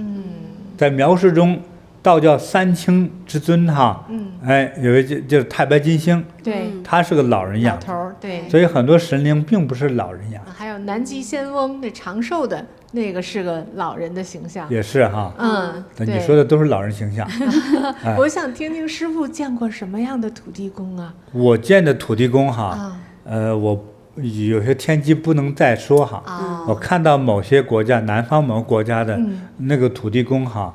我觉得穿了类似一个洋装，有点像西方人翻领的那种，像西装又不像西装，底下带这种彩色格纹的这种衣服，像官员似的，特别帅，就是30来岁，浓眉大眼，非常帅气。你看，给我大大方方打招呼，个子也是高大的，在天上的，像神一样，他那个应该说那个头也应该超过1米宽吧。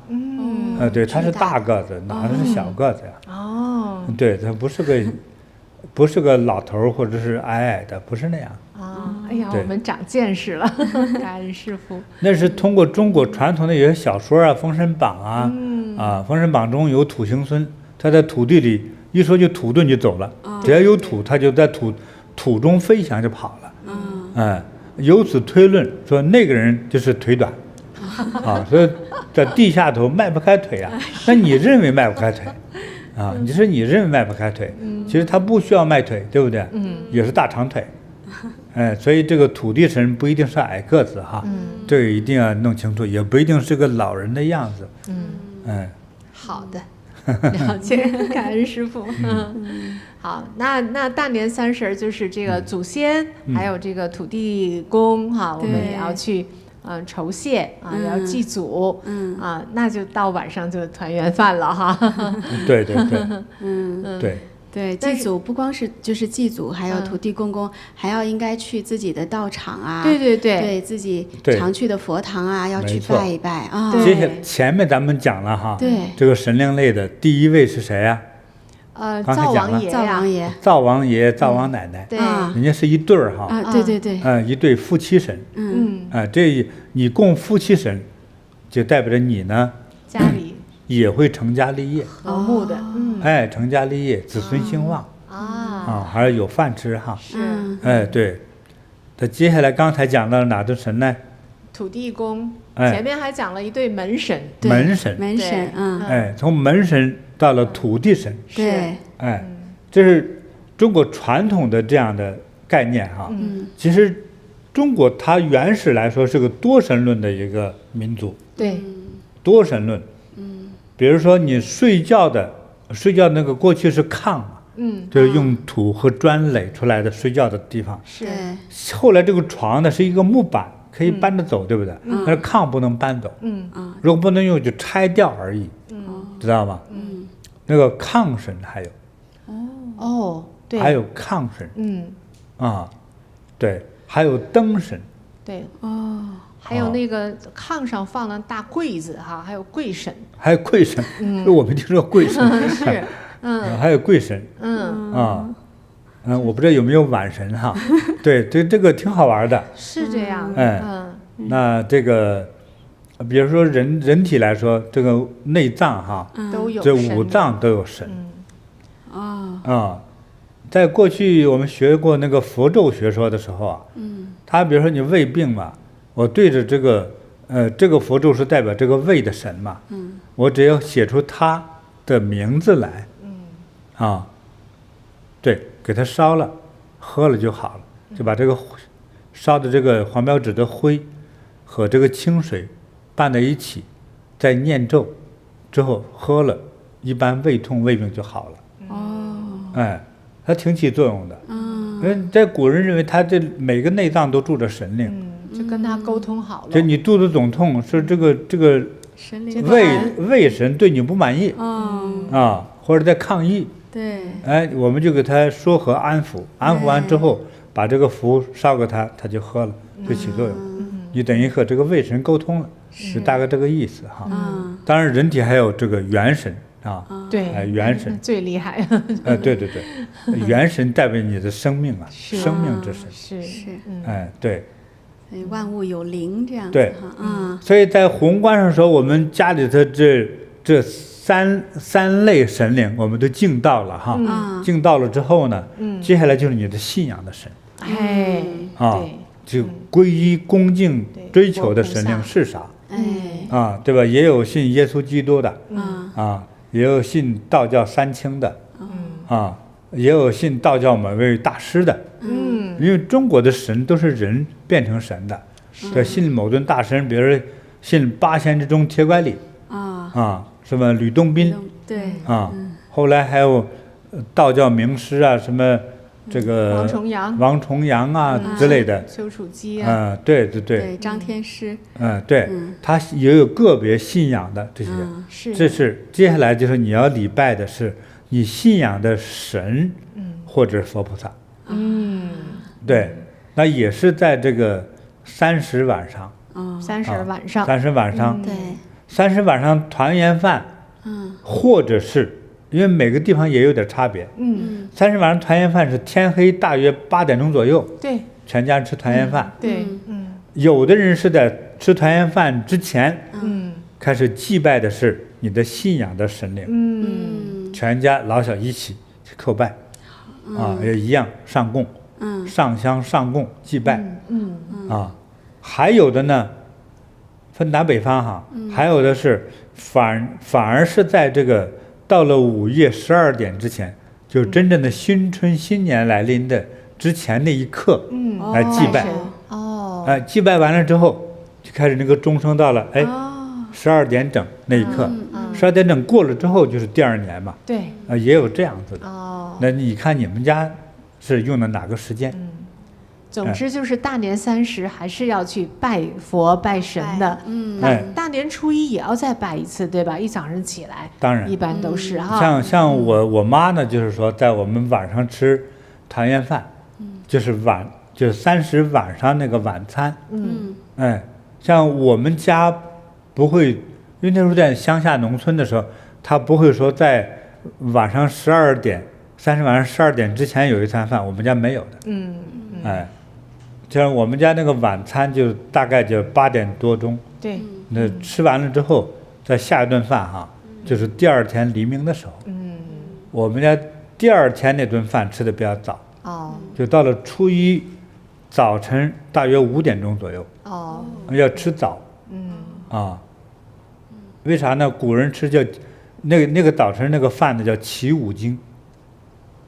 对。起5经也叫，如果写字的话叫起5更。就是5更前起床。是。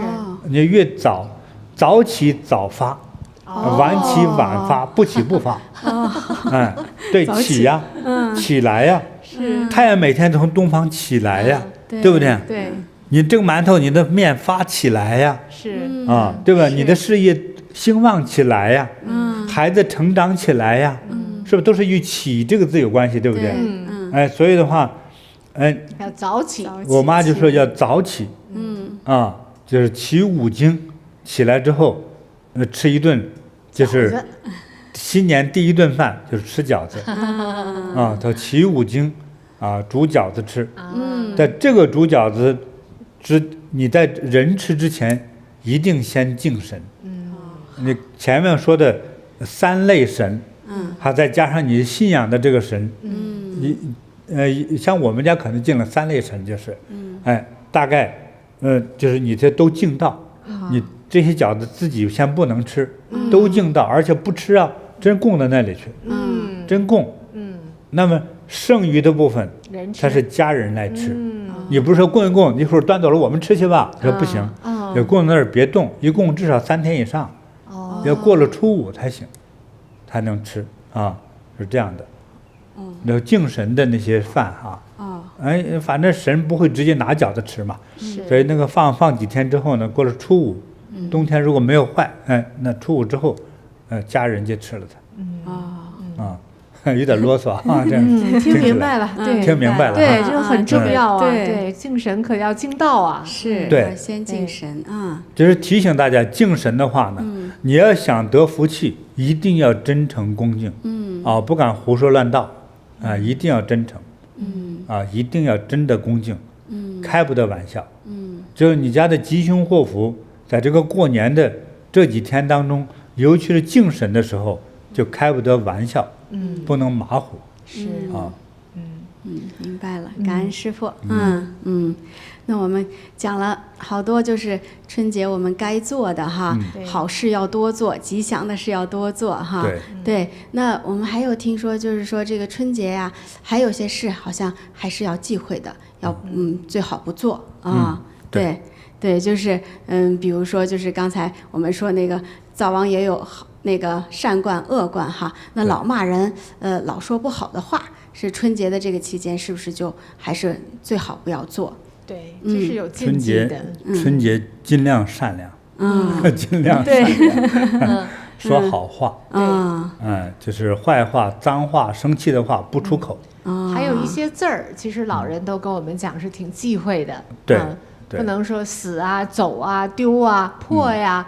还有什么没了、离呀，对，没了碎了，对，坏了，对，这些都不说，负面的哈，对，都不说。还有兄弟之间骂架，那个说难听的话都不允许。对，对，万一就是一下子走嘴，没小心说了，赶紧就呸，收回，划掉，就立刻忏悔。对，立刻忏悔。对，立刻改正。那有的小朋友哈，他也是平时骂人骂惯了，然后就可能就会想问师傅呀，那我这个得熬到什么时候啊，我才可以随便说话呀？最起码正月16之后吧，但是尽量哈，咱们希望一年都说吉祥的话哈。别说气人呐、难听啊、不吉祥的话哈。对，要不然的话，这一年接下来就不容易了哈。对，所以要说好话。就是恶话、脏话不出口。其实熬到16了，养成习惯了，其实就不想说坏话了。对，太好了。就我觉得管好嘴，管好心情。但是呢，有时候呢，可能生活中一种必须，尤其是你挺关心的，比如说问你奶奶今天吃药了没啊？过年的时候不能说。比如说奶奶今天还吃吗？可以这么说，是吧？你就不要说奶奶吃药嘛，哈。对，别说药啊、病啊这些话。奶奶你吃错药了之类的。哎呦，糟糕了！没这事儿，千万别说。对。还有的时候，现代人讽刺人说：“你又说错话了吧？你吃错药了？你有病啊你！”对，这样说话千万别这样说，这等于骂人。对，这等于骂人哈，这个话不要说。对，诅咒了有点。对，因为这个时候就麻烦。那还有一个哈，我只是说提议哈，这是民俗当中的提议。如果说真正说身体有病，在吃药过程之中，自己要自己斟酌。但是从这个传统的吉祥学说来说哈，过年的时候，如果30晚上和初一，如果不是特别严重的话，能不吃药尽量不吃药。就是这样的。那因为就怕的是说，如果你30晚上，因为他接着面临着初一嘛哈，对，你在吃药的话，就怕你吃1年药，就怕这个。所以的话，如果说你尽量哈，这几天要注意，别感冒啊，别拉肚子呀，把自己这几天先给正常的给安排好、处理好。你别到过年过节的一忙一急，病了又吃药，说真病了也不能不吃，对不对？对。所以还是要管好自己的健康哈。对，吉祥起见呢，对，你的饮食起居哈，还提前要有安排好。对，别把自己给吃伤了。到时候变成不得不吃药就很麻烦。对，好，这个不吃药，不说不好听的话，还有一个呢，正月里边不理发，就不剪头发。对，这个也是民俗传下来的。是。有句话叫“正月剃头死舅舅”，然后也有网友问说：“那我没舅舅是不是就可以啊？”就是也别吧哈。不知道是谁，就是说你这个反正尽量，那个如果古人都这么说哈，我觉得都是那个传承了几千年的，这观察到的这个经验和智慧。我们不要呢去抗拒和尝试，因为灾难来的时候，有的时候不一定是小灾，所以这个要小心哈。对，就像不要以身试法的感觉一样。对，所以正月之前，也就是过年之前呢，把头发理好，无论男女哈。女生呢该剪头发呢，提前去找人剪男生更是这样，拿推子理头发现在又快哈。你别非得等了到了正月。因为有些孩子啥都不在乎，说这都是老人干的，都是封建迷信，我才不信。你不信，不要去尝试。你不想尝试，你不信，你真这么做了之后，可能问题就发出来了，对不对？对，不听老人言，吃亏在眼前。这样说的，那你说舅舅都没有，那还死谁？你难道希望你亲人死吗？不希望嘛。所以的话就。别做这个尝试哈，还是这个在这个正月之前过年之前，就接下来过几天赶上理发就完了。对，就好好守着规矩。要守规矩。整个正月别去理发，一直到了2月2，龙抬头，2月2龙抬头了就可以了。你说这个事儿危险吗？不是说咱们今天讲课的内容这个名字哈，这个新年礼仪你不懂的话，有可能引来灾难。是。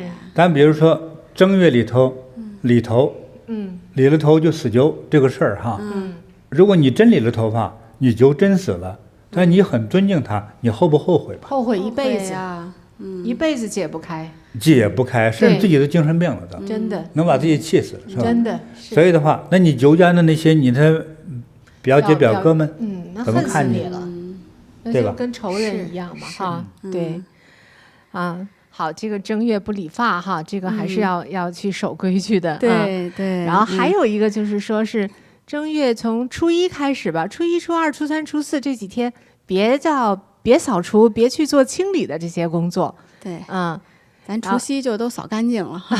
对，这几天咱就不往外做大的这种倒垃圾，不往外扔东西了，就是这样的啊。省得把这个财富啊、好运呐、好的东西一块儿给扔出去，是这个意思啊。初5就可以了，对，初5我们叫破5嘛，对，就是说这个春节过去了啊，这个规矩呢也就过去了。对，还有就是小孩子有的时候不小心啊，也确实小孩子不小心打碎个东西啊，那对大人马上就得补一句岁岁平安，岁岁平安，对，就把这个不好的就也是呸掉了，等于是说掩过去，对，对。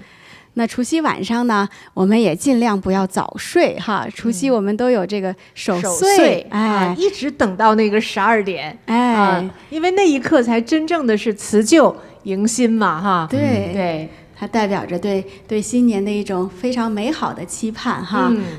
也是。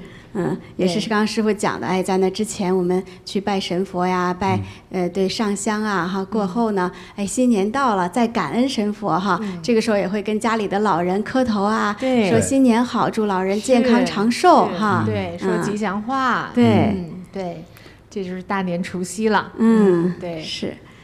你说这要不一代就过去了哈，这个应该多说2句啊。比如说你作为家里的孩子，上有父母，甚至有爷爷呀、外公外婆呀之类的哈，这要不要去看似很传统似的去磕头拜年问好？要，这个磕头就是咱们中国人这传统的一个哈。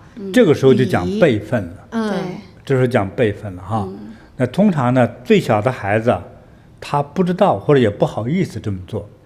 通常呢，由这个年长一点的父母亲带头。对，比如说你上头有祖辈嘛，比如说有爷爷、奶奶，外公外婆哈，这时候你的父母亲带着儿孙们一起来给爷爷奶奶磕头拜年。对，按照整个礼仪，该说的孩子们跟着一起说，就说爸爸要说，你们跟着一起说哈，说爷爷奶奶，比如说爸爸就说儿子给您拜年了，孙子呢就孙子给您拜年了，比如一叩头，再叩头，3叩头，就这样子哈，对，这时候呢长辈呢通常准备个红包，叫压岁钱，这个压岁钱是吉祥的意思就有点像祝福孩子哈，长命久久。顺利康泰，吉祥如意的，就像买路钱一样，有点这个感觉。对，就新年保险，就是这个意思。他给你这个压岁钱还不能花，而且不要拿出来数，最好有红包的话，回去偷偷数。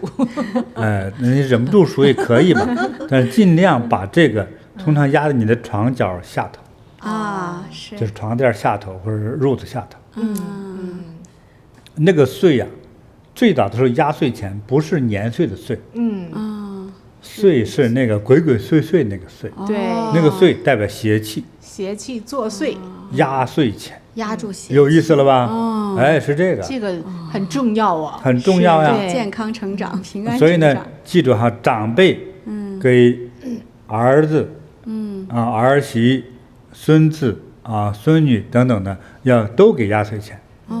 别人说我儿子65了，你儿子85，你活着他也是你儿子，对不对？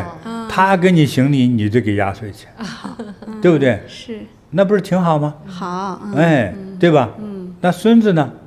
给，孙子你别挑，长得高矮胖瘦，别挑那个，一视同仁都给，好吧？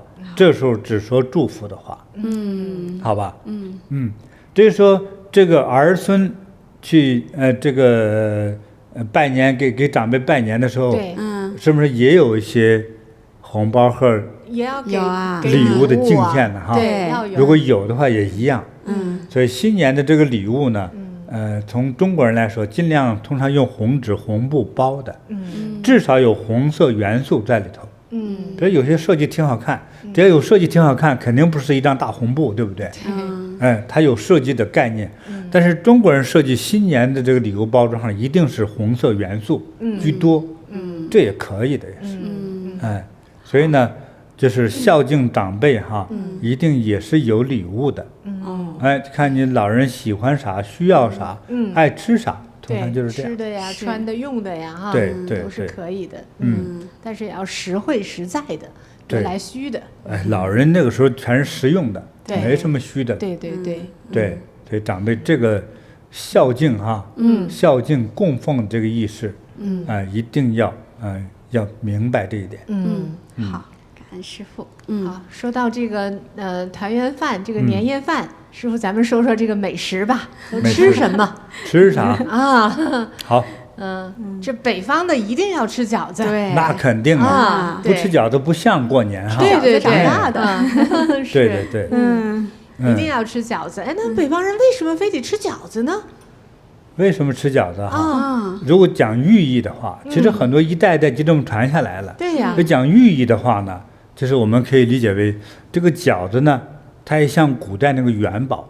是啊，你们上网看看哈。是。金元宝很少，因为太贵重嘛。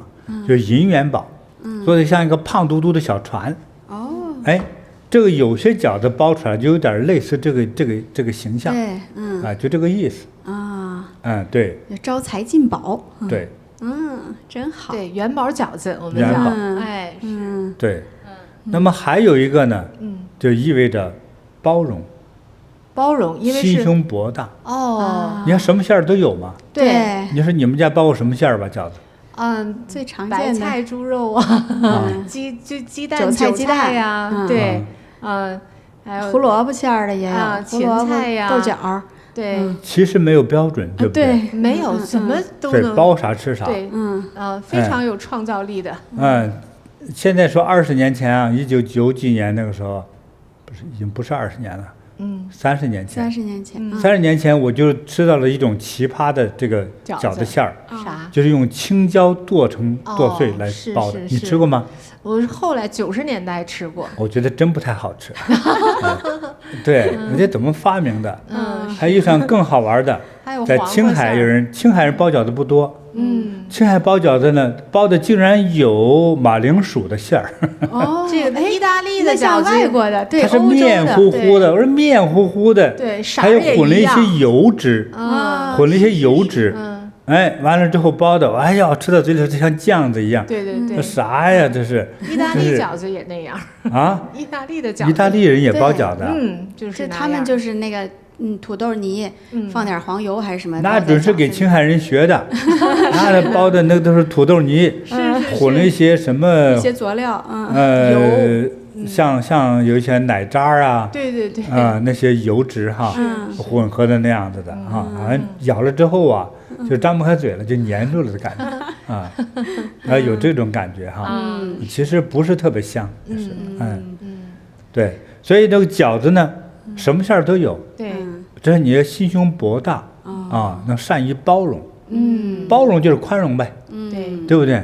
对，就是无论酸甜苦辣，还你遇到什么样的朋友啊，什么样的家人哈，这个个性的问题啊，也多一份宽容，所以这个饺子里还有一种叫包容的意思，还有那个饺子，咱们都叫捏饺子，对吧？给捏起来。对，对，少说废话对，因为呀，我为啥这么说哈？我也其实为这个事儿，我也询问过很多人。比如说3、5个孩子哈，都在不同的城市去工作，等说过年了，聚到父母亲这儿来了，他不是讲这种，哎呀，大哥大姐，我特别想你。我也特别爱你等等这些话，中国人不太会说，但是习惯于说什么呢？揭短。说你去年借我2000，到现在都不还呢，怎么揭短？是上次你拿我个东西，对不对？你拿我那个旧电脑回去说用2天，结果2年还不还给我呀？等等，就是说些揭短的话，说就吵起来了。说是兄弟姐妹在一起过年3天。就吵了3天半才走了，把老人都气爆了。那兄弟打的说，明年咱们再别见了，就这样子。结果不得已吧，明年还得见吧，见又得吵，是吧？就是这样就不好。就是这个时候包饺子少说废话。就第一个是孩子呢不懂事不懂礼貌，其实不孝。这种孩子父母前天天吵架就是不孝。对。真孝的话要哄父母开心。是。你把我养大不容易，对不对？可是过年聚到了一起，就这么2-3天的事情，那么天天在那吵。这个就是大不孝。所以一个父母亲尊严不够。尊严不够，这是为啥尊严不够，我也不知道。那么儿女呢不孝，他在面前大吵大闹，所以这些那带来的坏处是什么呢？不吉祥。对呀，不吉祥。家和万事兴啊。对，他这时候家不和呀。尤其是一结婚一娶媳妇儿，是吧？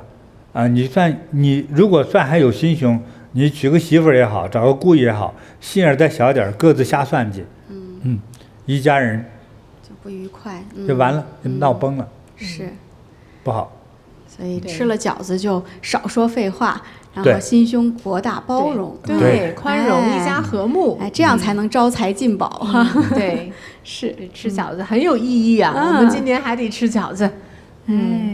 那还有就是吃这些油炸的馓子啊，果子呀，这些哈，我小时候可爱吃了。这是春节的时候吃老香了。对，就春节的时候家里才会炸一天呢，炸好多这样的油果子。我们家乡那个油果子哈，上头还抹上有糖，是，还有撒点黑芝麻，对，在锅里一炸哈，尤其在贫穷的年代，那可香了，真的，是吧？比肉香是吧？是。对，我就记着，我都站在我妈旁边等着炸好。现在我们家乡还流行炸那大油果子回头现在看，你看家乡那个集市上，他们拍下来，那个农民大叔啊、大婶的那个手黑乎乎的，我看也洗不白了哈，就像炸的老油条一样黑乎乎的，拿着鼻涕邋遢往上炸那个油条，那小时候不在乎那些，光顾着那个果子好吃了。对，对，现在回头一看还挺好玩，还挺有回忆的感觉哈。对，就是可香了哈。对，这个过年的食物，过年还有一个很重要的是年糕。年糕，对，南方特别爱吃年糕，对，这个北方南方好都吃的。是，糕。为什么要吃糕啊？我们家乡而且是年糕我们家乡还有那个发糕。对，发糕。它有点像那个蒸的蛋糕一样，松松软软就发起来了。发起来，对。这种糕哈，那为什么吃糕？是啊，糕这个寓意我觉得好啊，年糕啊，这个字就像我说起一样，起来那个起一样哈，这糕，增长啊，是吧？对，你钱落得越来越高，是吧？你们家黄金越来越高，是吧？你们家的果树越来越高，对，官位越来越高，你的腿越来越高，对，个子越来越高，对，收入越来越高，都是好事儿，对，人口数量越来越高。对于我们同修来讲的话，修行的境界也越来越高。对，我们也要吃年糕，对，一年比一年高，对。但是千万不要血压高哈，对，血压正常。所以我们就吃年糕，吃发糕对，发起来，发达呀，对呀，这个年糕呢也有补气，提神增强能量，是。这个新年这个就是春节的时候哈，天寒地冻还是比较冷的，对，所以吃的年糕发糕哈。其实也是补元气，是补身体的能量，对，这个吃点是可以的，对。但是只是吃了年糕之类的，尽量不要喝凉水，要喝温的我们的普洱茶，因为它那个粘米做的这个哈，有的人还不太好消化，喝点普洱茶特别好。对，这个普洱茶呢又解油腻，是降三高还帮助消化。对，你吃的油水的哈，喝上2壶浓艳艳的这个咱的菩提普洱熟茶，你就肠胃里没有感觉，顺利就消化了，就通了，就通的就帮着把油脂都能消化了。那我们那个生普是不是更清肠啊？生普更厉害尤其是吃了那个。你看，刚才你说吃大果子对，喜欢吃油炸的东西。你这一天里头吃3个大果子，第2天呢，就堵住了。那果子你开始化成一种新能量，在脸上长出一个小火山包来，一个痘痘，有的一个红豆、2个红豆、3个红豆，对，是吧？是这样，哎，对。长出红豆最相似，都不知道你想谁啊？就是那大油果子给造的啊。那怎么办呢？喝咱菩提普洱茶的生饼茶，生茶。哦，生普洱我们以前介绍的比较少啊。咱们有生普洱吗？有，这个是新品，这个还要听师傅给讲一讲。还是2016年的生普，老的哦。生普茶哈，能喝当年能喝新的人，一般人达不到。为什么？没有这种肠胃。哦，他喝3小杯你就晕了，醉了。就是他那个海洛因呢，这什么因呢？茶的那个素叫什么？茶多酚嘛，是吗？这咖啡因。对，咖啡因。连英文名字这都不知道，你们英文还那么好。这个咖啡因哈，咖啡因太浓重了，喝了之后睡不了觉。还有它的清凉之气太重，清凉。所以呢，就是让你呢觉得呢心慌，如痴如醉，心房乱颤，是这样子哈。对，生普洱，菩提生普洱，对，这个有降火、消油脂、消油腻，那退青春痘，对，眼睛朦胧，包括你想美容，脸上长痘痘哈。用这个生普洱茶，泡热水，用这个热水洗脸，拿毛巾敷在脸上，沾湿了之后敷在脸上，待个5分钟，那要热哈，再敷几次，敷半个小时之后，起到非常好的美容作用。那女人做美容，你知不知道，你的脸上哈，尤其是到了晚上睡觉的时候，脸上不能有你涂的脂、抹的粉，还有抹的脸上这个抹的化妆品，那个油脂不能有，就是油脂性不能有。去这个油脂，用生普洱这个茶叶用白毛巾蘸了水之后哈，敷在脸上，它很快就把油就吸掉了。你完了之后呢，你都不用抹东西啊，你一摸你的脸是有弹性的，像篮球似的，能弹起来。做了面膜了，比面膜还好。面膜其实有时候让我们吸收的很多不该吸收的，对，有的像大肠粘液一般那么粘，所以你真吸收的对你好吗？所以变成粉刺，变成疙瘩。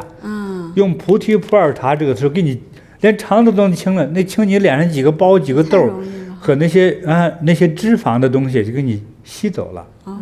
吸走了之后，所有的我们的女同学哈，别盲目的一天晚上在脸上又开始涂，好吧？好，无论你说干也好，清爽也好，就让它清爽一下。你的脸是要有毛孔在呼吸呀。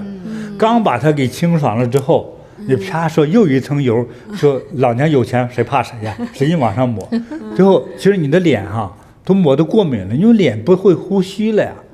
好吧，越麻烦。菩提这个生普洱茶，做了美容洗了脸之后哈，千万当天晚上啥都别抹，好吧？你第2天抹猪油都可以，但是当天晚上不要抹东西，一定要让脸给它透气，让它呼吸。千万记住这一点哈，好，你的脸就变美了。你的那个甚至眼睛的朦胧感哈，用这个菩提普洱茶，用白纱布泡湿了之后趁热哈，敷一敷眼睛。那你眼睛很快就清亮，为啥呢？它是这个败火消毒的呀，清热从根上给你清这个热。很多白内障是因为这个燥热攻头，才让你眼睛开始模糊。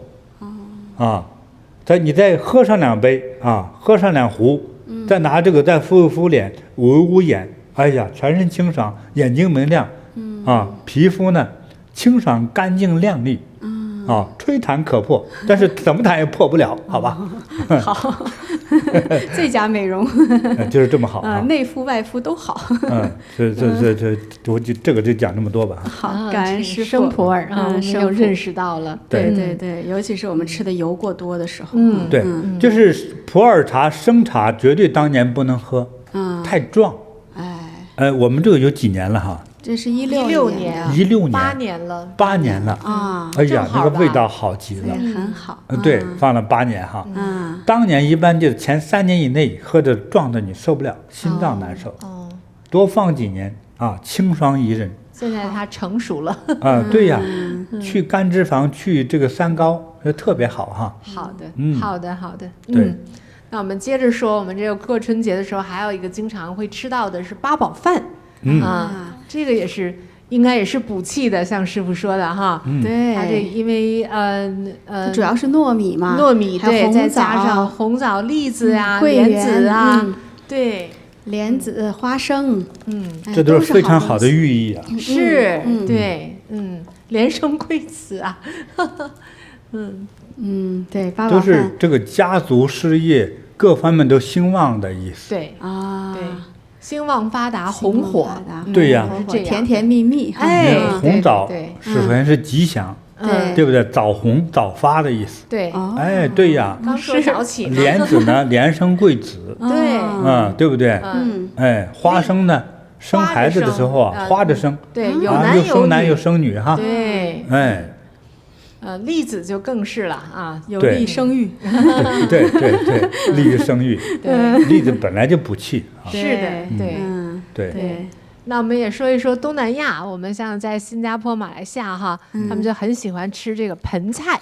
一大盆儿，一大盆儿，一层一层把这个食物都垒叠起来哈。荤素里面都有，反正啊，就他们觉得这个就是感觉好像是团团圆圆、盆满钵满的，对这种，对，很丰盛，招财进宝啊。其实还是指财富的意思。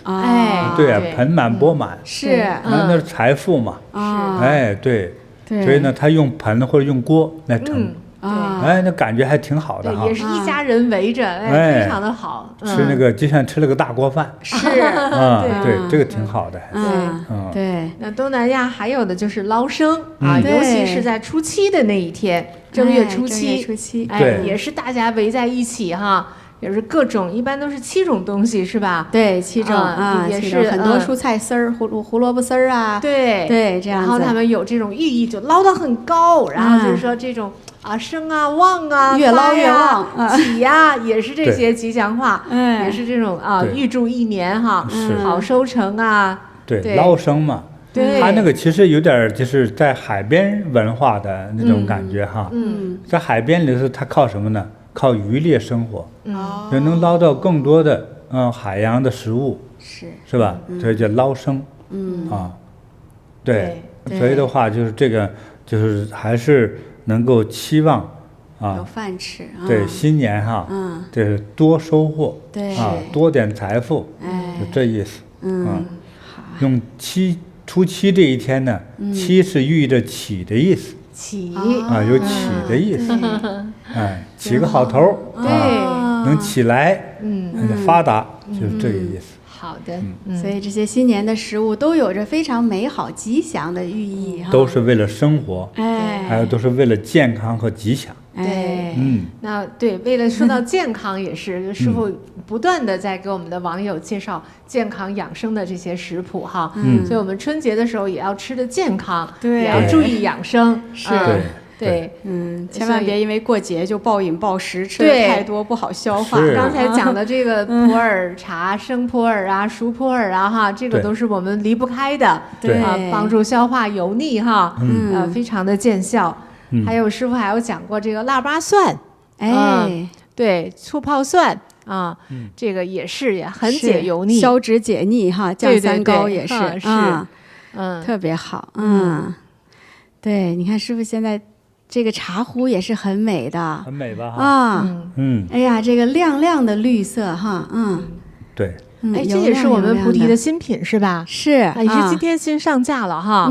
哇，我们的青瓷茶具。师傅，您喝的是生普还是熟普呢？生普。哇，是啊，晚上喝也可以哦。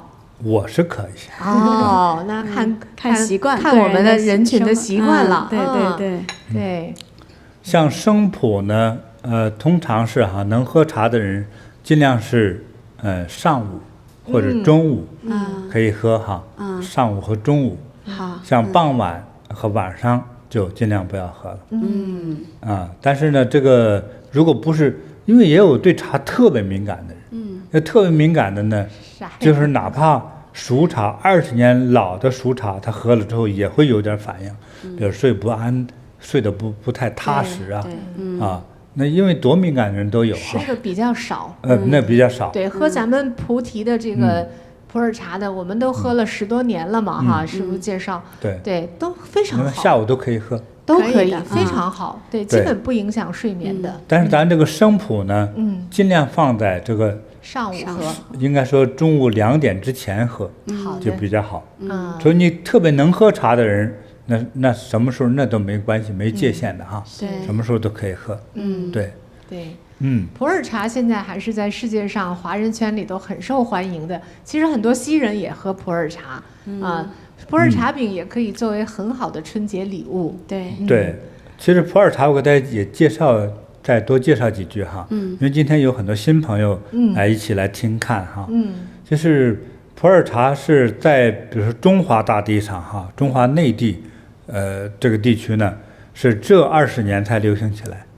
这流行起来，其中有我带动的作用，其中有我，因为我喝的就是属于这种发酵茶。所以普洱茶或者是黑茶类的哈，就全发酵茶。因为在青海、西藏那个地方呢，它那里没有茶叶，不产茶的，因为就是很那个高原寒冷地区，没有茶树这个说法。但是呢，当地人呢，他吃这个动物肉质比较多，就非常需要有帮助消化的，还带有这个植物纤维的这些东西。来促进它对这些肉食的消化和吸收，或来平衡达到健康的这个效果哈，就是非常需要。就是你像中国地区、蒙古、青海、西藏，就是这些人可以3天无肉，但是不能做到1日无茶，因为这样他的消化，他肠胃就容易卡住了。对，卡住就生。所以而且他喝的茶一定是全发酵茶。就我们说的普洱茶或者黑茶，普洱茶呢，如果用颜色来说的话，它既是红茶也是黑茶，就是这样。放久一点就变黑了，放年轻一点就是偏红，就是红褐色，有点咖啡色的感觉，是这样。那么在中国地区出茶的地方有云南、湖南、贵州、浙江，四川这些地方都有。那么他们产的这个茶呢，当年呢，可能就是有那个地区的人来定制这个茶叶，定制这个茶叶哈，你像茶叶其实就是茶叶本身就是树叶子，你可以理解为这个树叶子，如果把它晾干了散着装，你知道一大麻袋才多少斤吗？20斤。但是如果把它压缩变成茶饼呢，这一麻袋呢能装200斤。这压缩变成方便运输。但是渐渐的人们又发现哈，说这个东西放的久了之后，不但不坏，反而它的效果会更好。那一般的其他茶叶呢，比如说咱们看到像中国云南、贵州、浙江出的绿茶类呢，就不行，放2年都馊了，都坏了，陈旧了，对，就变质了，就不能再饮用了。这多大的浪费啊！如果你的茶叶放在家里头，经常是放了几年时候扔掉吧，可惜了。扔掉吧，可惜了，是吧？那茶农、茶商呢？这个茶如果赶上销售不太好，对不对？几千斤、几吨、几十吨都是扔掉了。但是如果做成普洱茶这种模式呢？越放越好。说你放了50年，比黄金还贵。就是这样，它反而不怕你存放，放的越久越贵，效果越好，味道更香，是吧？非常有利于储存，所以大家开始要慢慢的开始普及性喝普洱茶。它第一大好处就是怎么放都不坏，而且越放越值钱，对，方便于进行储存。对，过去喝茶叶啊，就形同于吃菜一样，所以多放几天就坏了，就有这个感觉。所以这个普洱茶呢，不管生饼还是熟饼，就是不怕放，就容易储存吧。所以慢慢就越来越普及，这20年普及的特别快。所以当年我喝普洱茶的时候，很多人还在喝绿茶，现在很多人都已经转到我这边来了，喝普洱茶，喝黑茶。是。那过去我们在西藏喝的那个大砖茶、发酵茶，那么长大长柄方的，那个茶的质量更差，都是秋天哈，那个茶叶卖不出去，剩下最后那个大粗梗啊，是柴火棍都反正是茶树系列，就是里头那个属于这个茶叶棍子之类的，占了1/5，所以经常说是不是亲戚来了，一排棍子在树上晃，在那儿就在茶杯里头，就是这样子的，都没有叶儿。但是你在他们产茶区是这没人要，说没人要了，加工一下卖给了这个畜牧地区，蒙古、青海、西藏这样的地方，但是呢没发现说，这慢慢发现这是一个宝啊，这种做法。因为这个长途运输的这个原因，这种加工方法反而变废为宝了。现在很多人茶农都这么做成普洱茶，所以我们再次给大家推荐哈。是。所以这个红茶呢，非常有利于帮助消化、降三高哈，降血压啊，暖胃，促进循环，反正好处太多了。解乏解酒。对。绿茶呢，偏绿一点的呢。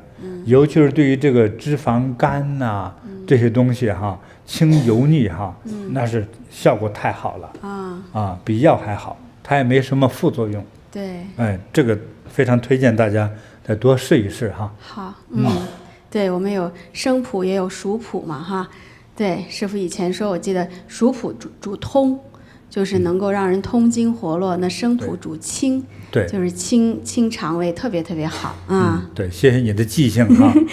所以这个春节到了，你就不想吃油腻都不行，肯定油腻会增加平时生活的10倍以上。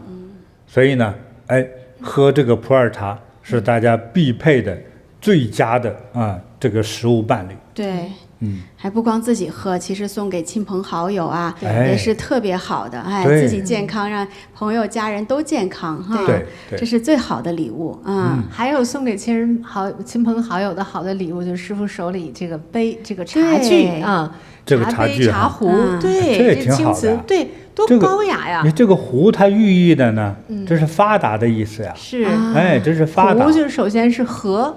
还有夫妻和睦，对，全家和睦是，对，还有聚财聚福，对，这个样子哈，所以这是青瓷哈，也挺耐用，挺好看，很雅致，对，很美，所以到了过春节，你看送上一饼普洱茶，送上一套茶具哈，都是师父加持的，又高雅又吉祥，又健康，很难得，真是。这个是我们这个茶具哈，是物美价廉啊。对，超级民用级的哈。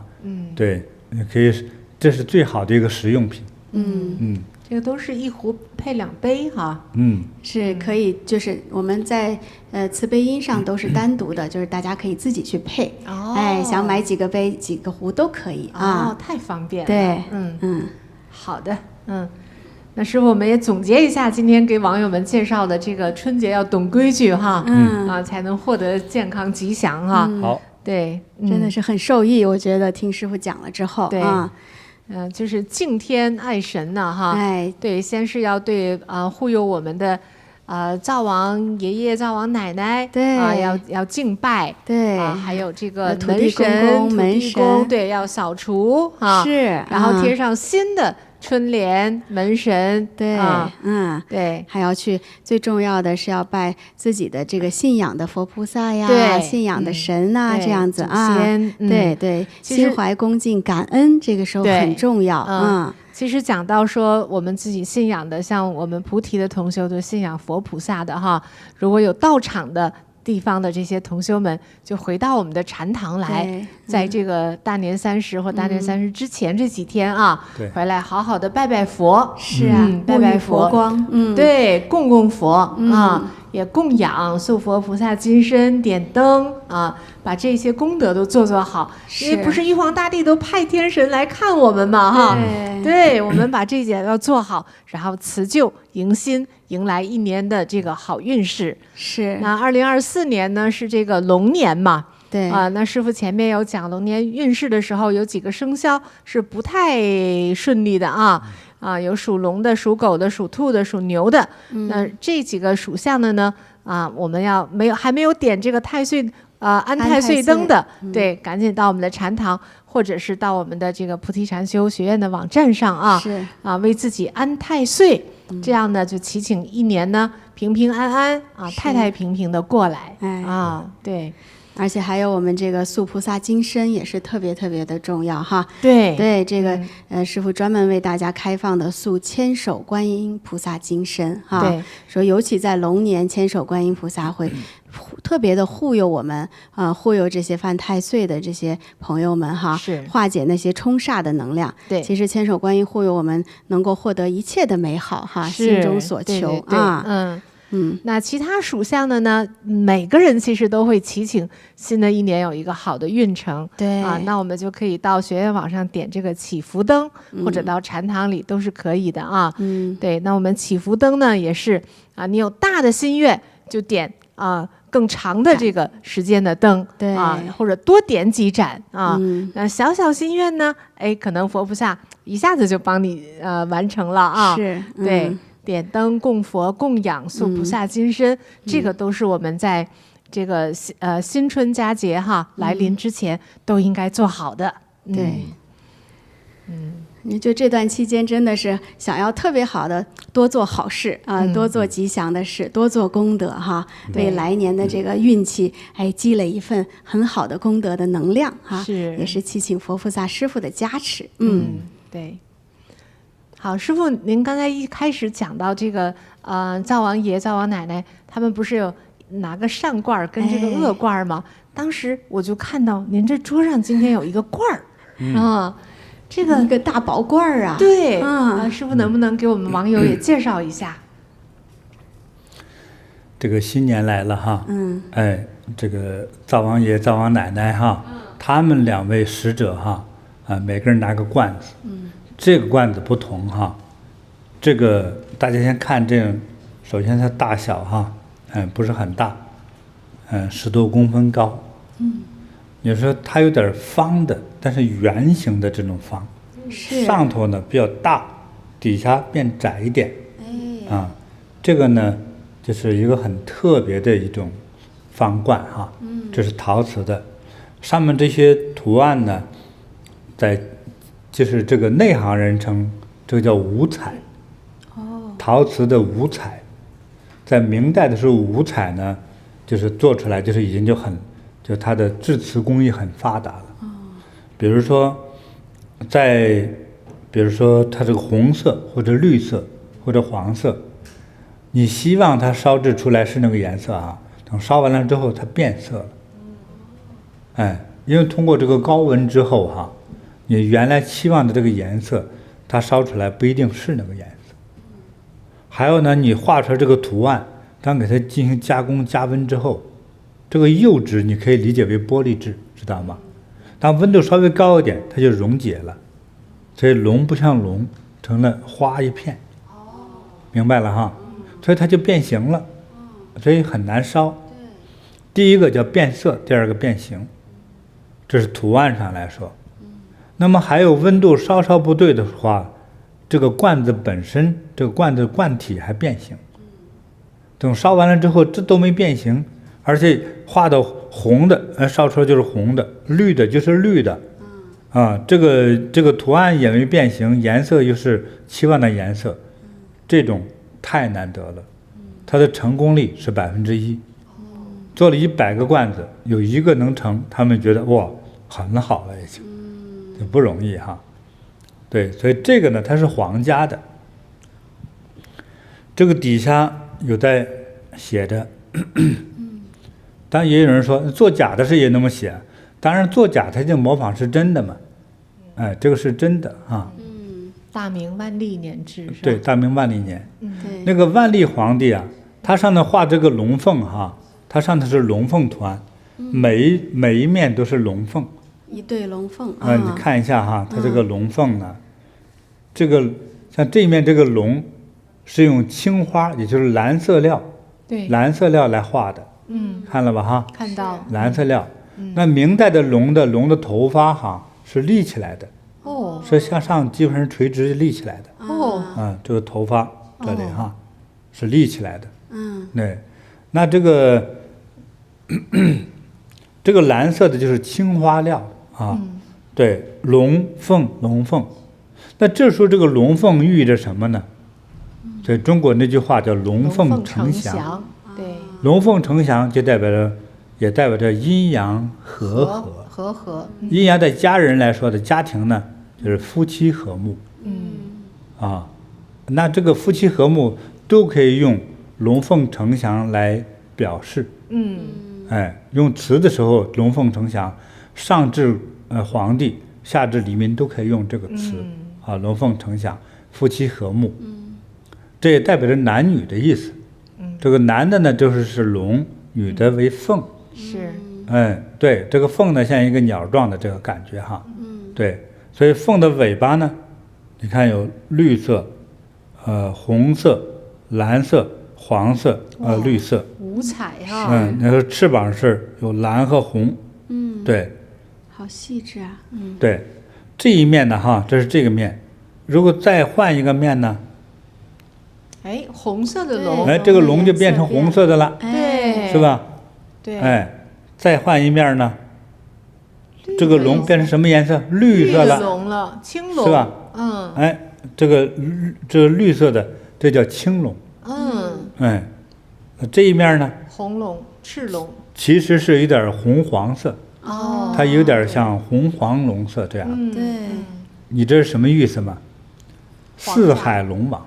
四海。对。四海升平。它对应着四面八方。知道吗？对，有这个意思。四海龙王。四海龙王。代表着天下太平。真好。也叫四海升平。对。因为它这个从道教修行角度来说，叫龙凤呈祥呢，才能获得天地日月的加持，才能炼出丹药，才能成神成仙，成为活神仙。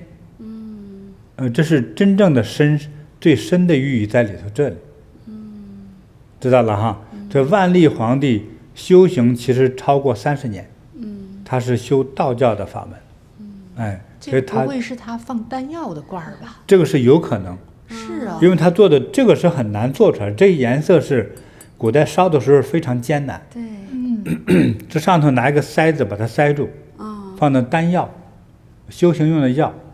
因为不了解的人说丹药是不是都是弄水银剧毒的？不是这样，那个只是在贬低一个现象的时候呢，我们过去中国人是这样的。打你的时候说怎么都是错误他写的你也会写，把你写得很恶心。但是往上包养你的时候又不太会写对你的好处，所以以为拿丹的都是骗人的哈。我们今天的中药都是由炼丹士慢慢发明出来的。冶炼钢铁青铜，中国古代炼青铜和黄金为什么那么厉害啊？都是这些道士修炼的时候发现了金属和冶炼制作之后，才促进了中国金属器的这个研制。是这样所以他们首先学会了制药。所以对于人体有益的这个药做好之后呢，为了怎样保鲜不容易坏，就放到了瓷罐还玉瓶里头。瓷罐、玉瓶、金瓶、水晶瓶，像这些它放的东西是不容易坏的。这是事实。说你用纸包放的，1天就坏；用这个陶瓷放，可能要至少保期1个月。但是过去中药丸子怎么做？做完了之后怎么样把它封住呢？是用蜜封了之后，外头再加蜡。对。外头是蜡皮，把蜡皮剥开是蜜。蜜是挨着药的，就一起吃了就可以了，它就不容易坏。用蜜封住之后对呀，中国说蜜封。对。现在是秘密的密，对不对？其实最早的时候做药丸的这个封装的外头那个表层是蜂蜜。蜂蜜包裹之后它不会坏。对，它隔离了。懂得了哈。所以大家不懂的话，就觉得就是会乱说话哈。我就是告诉这个小小的一个小知识点而已。好了，这个就是万历皇帝的，说不定就是盛丹药用的。这个小罐子就是长寿智慧的宝罐。长寿智慧，所以呢，迎请者就会得到长寿智慧。新年呢，所以给大家提供一些比较高贵、难得一见的一些宝物哈，真是珍宝。对，对，希望就是有缘人有一天能够得到它。对，请回家哈，健康长寿，家中的聚宝聚福罐。对对对，这个五色呢代表着五行，五行都好，啊，就事事如意哈。事事如意啊，四海升平，啊，再往下一句就更大了。四海升平哈，如果你是做大事业的话呢，那四海升平就不得了哈。就是你家这个事业的话，就能够，你能够去发展到你想到的那个地方。比如说你的产品国际化，是吧？你成为最大的上市公司，这都是这个意思，就是事业企业啊，就是飞黄腾达，就是这个寓意在里头哈。太棒了，感恩师父。对，它这个角哈，这个方角都是窝进去的，这是特殊工艺才做的哈，非常难以制作哈。这也不是皇家，也不会费这么大的功夫。好了，希望有福的人吉祥的宝物，希望有福人请回家呀。对，春节的这个吉祥宝物，你看，坤提戴了个小红帽，你们俩戴帽子了哈，鸿运当头了。对，这是师傅新设计的棒球帽，多精神。对，棒球帽上头绣的那个字啊，是过去我们没用过的，就是拼音的金菩提，金菩提就是金菩提，对对对，师傅都顶在我们头上来加持的，好，这都是纯棉布的，对，可舒服了，戴着对一点都不难受啊，因为棉布比较透气嘛，对，舒适，对，容易清洗。它这个大小还可以调整啊，非常的方便，多大多小的头都可以。对，这个帽檐儿它的弯度、它的这种宽度都特别的合适。对，觉得你戴这个帽子，应该它叫啥名字的？这个帽子，这个叫太阳帽啊，遮阳帽、太阳帽。对，这个帽子也很好的，很舒服。对，因为我们试验过哈，实验过这个说，当你这个太阳帽的帽檐再大一点哈，风一吹就容易给掀掉了。是这样。对，再小又挡不了光。是。所以这么大呢，就戴着还不容易给吹走，还能挡点阳光。对，非常正合适。对对对。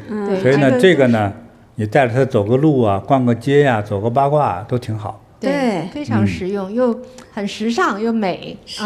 这是我们新年很好的礼物啊！感恩师父。你不知道里头还有功能吧？哦，我知道。你翻开看哈，里面呢，我专门设计了一个哈，可以放信用卡和车钥匙的一个地方。这个是你不太注意，这是我自己设计的嘛。在里面专门有那么一个地方，你翻开一看，里头你把信用卡、车钥匙放进去之后。你可以把它戴在头上，就是把这个帽子翻开之后，看到了哈，手往里塞一下，对对对，而且放进去它设计的很好玩，上头没有拉链，但是那个卡不会掉下来，对，把它翻过来之后，所以呢，放去的如果是现金也好，卡也好。掉不出来的，对，戴在帽子里头，对对对，就是这样子哈，很方便。这个给大家告诉一下，而且外面这个太阳帽的外面那个白色的商标哈，两边是留空的，所以有一支笔塞进去也是可以，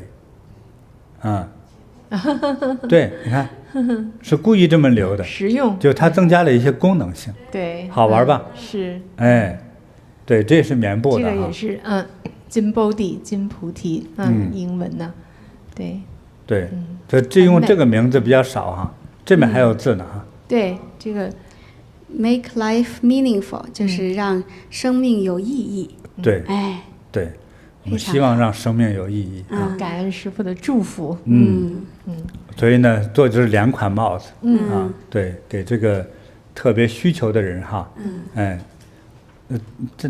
我也是给大家介绍一下而已，但是放上去很快就没有了，因为数量不多。因为我做的东西它都不多，就是我们希望说不要多，就做精一点，这样的话呢，就是戴着就是更舒服。你可能你再需要的时候，可能以后再做是另外一款。对，就是这样。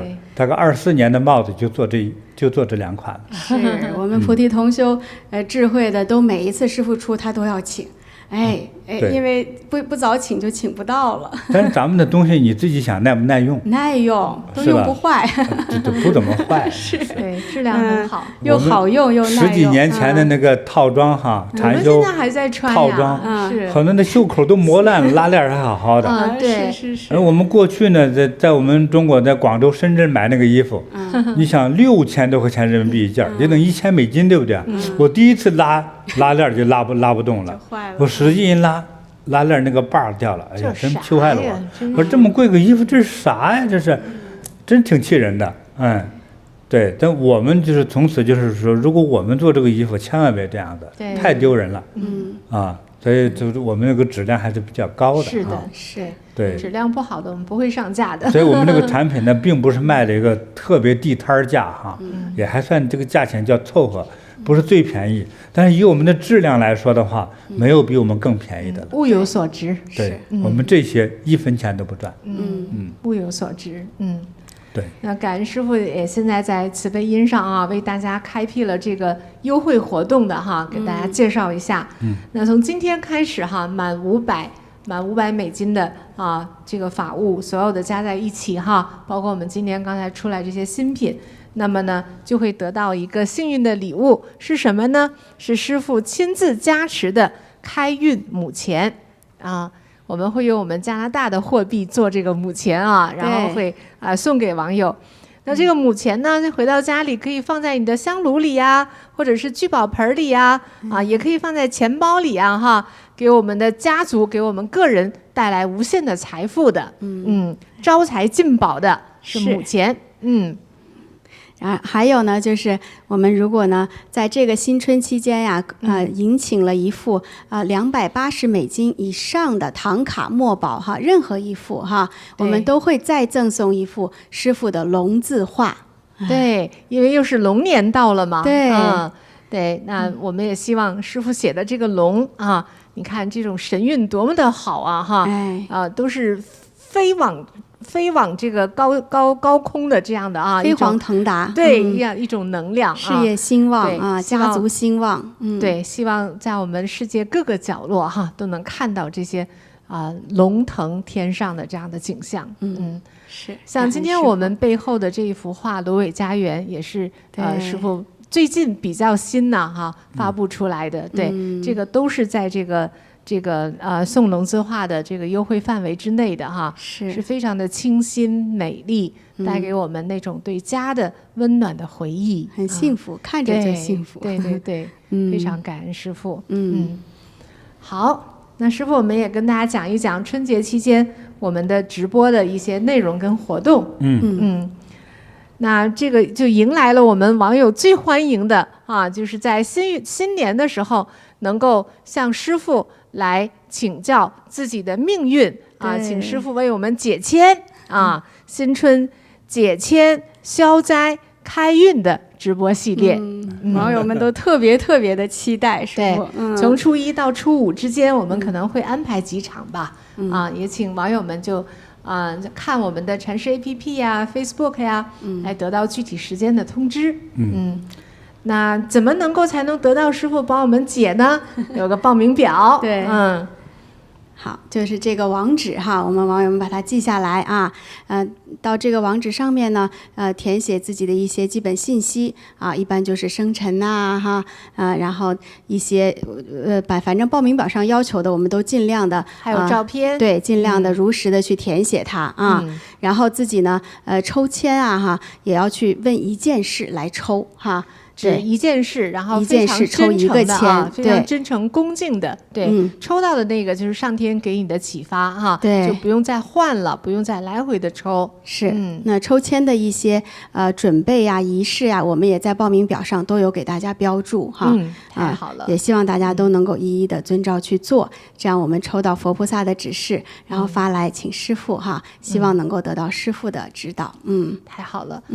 还有一件事情也是，因为我们刚才讲到说，在新年来临之前都要去去敬拜我们自己信仰的佛菩萨哈。那可能也有一些同修呢，经济原因呢，还是网络的原因，方方面面的原因，可能造成不便哈。那这样没有关系啊，我们有一张报名表啊，你就把你祈福的内容、祈福的名字填上来啊，用小名啊，用这个化名都是 OK 的，佛菩萨都认得是你。那我们呢会在师父所在的禅堂，会把这个名字、这些祈福的名单都供奉在佛前，师父也会为大家做免费的祈福，感恩师父的慈悲。感恩师父。好。就是我提醒一下呢，就是春节期间哈，这个从这个初一到初五哈，对，我们可能会安排有几场这样的给大家消灾开运解签、消灾开运解签的内容。对，就是说，你如果按照这个填表这个内容发给我之后呢，那原则上你的这个讯息哈，你的真实姓名。你需要公开也可以写上哈，或者需要化名也可以。照片如果不必要，我也可以不公开。如果照片能公开，也写清楚哈。好的。这样的话呢，我会给你一个我算出来的你的一个大概命理命盘的这样一个东西，比如说你适合的职业呀，还有性格呀，比如说婚姻适合配搭的这个人哈，还有你的这一生的财运如何呀，智商如何呀。能力倾向呀，结几次婚呐，多大时候去世啊，都也许都含在里头哈。但是我算呢，就是不客气的，因为上天给的这个指示，然后就告诉你，也不客气。那你比较害羞呢，就不要发这讯息给我哈，对吧？还有说我这不公开哈，如果不公开的话，说，但是如果我抽空的时候，我算好了之后，把我算出这个结果呢，可以发信给你。这个发信是通常通过电子信件，就是网上电脑的这个信件发给你。是这样子哈。对，这个也是可以的啊，但是就得抽空了。对，它不像当场我们就可以公开信息，当场讲。对，你就知道了。哎，你是王老大，我就说王老大，命相是这样子，读出来你的命运命盘是这样。个性怎么样，收入情况怎么样，智商倾向是哪一类，比如适合于做工程师啊，还是适合于作为演员呢，还是适合于做部长啊，里头大约都有这个含义在里头。所以要不怕脸皮厚一点哈，不害羞的人才比较可以哈，因为我们说是不留情的哈。对，但是能够知道真相更重要，得到指导更重要。对，那就是我们算出来真实的结果呢，这个佛菩萨神灵启发我的，好就是好，不好就是不好，不会说你是谁，我说你好不好，或者你对我中印象好不好，比如说印象不好我就说你不好嘛，这个是天都不乐意的哈，就是我们有自己做事的原则，这些不可以撒谎啊，所以的话呢，就是说如果说的你好与不好，你要有这个承受力，你才可以说我的信息是可以公开的，我们可以拿公开讲哈，好吧？但是如果你是化名是可以，但是你的生日时间不可以改，对，那就不是他的命，没错，你生日时间改了就不是你了，对，这个命相全是假的了，就错了哈，对。我们在佛菩萨面前还是要真诚，还是要真实，对。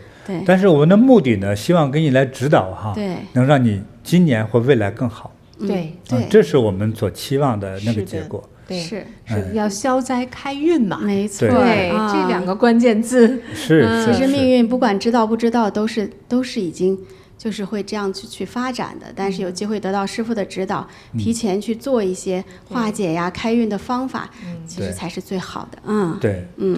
其实人对自己哈，尤其是年轻人，就在对自己对未来的这个想法哈，在宏观的感觉上说，我长大我就厉害了，或者我长大我就发财了，我长大之后就能出人头地，这是自己的妄想。但事实上可能不是这样子。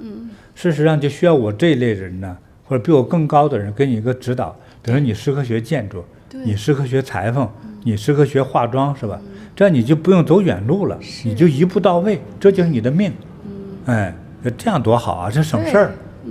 那有些人都知道哈，到40、50岁还徘徊呢，真的是还没找到方向呢，没找到方向。人生找不到方向啊，人生也找不到对象，就连结婚对象也难以找到。是。所以包括一些青年男女哈，找对象的时候都一头雾水，他不知道找个什么样的。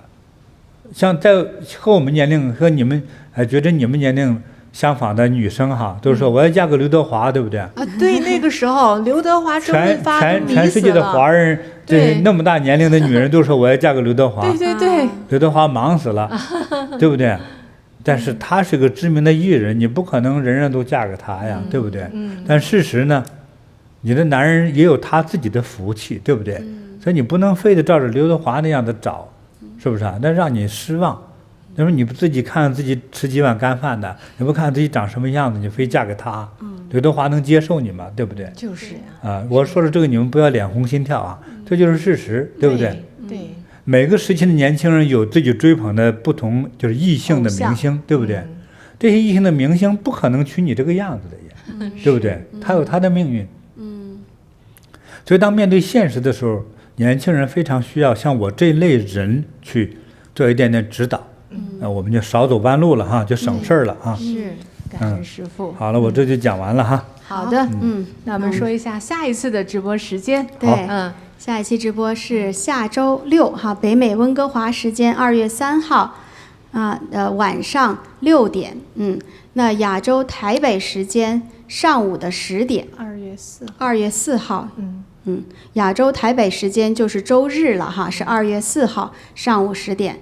周6是北美温哥华时间2月3号晚上6点。我们下一次再见。好，到再见的时候，最后一刻我的提醒哈，这个龙年，有这个相生相克相冲相犯相的哈，犯太岁的，有4大属相。对，我再说一遍，龙、狗、牛、兔，这几大属相，你最起码到了新年，你赶快准备红色内衣，好吧？对，从什么时候穿呢？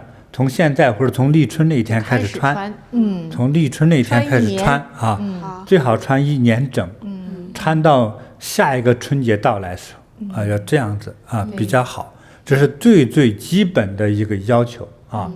对，我相信是对你会带来更好处哈。感恩师父提醒。好，祝愿大家吉祥如意，开心快乐。我们下次直播再见。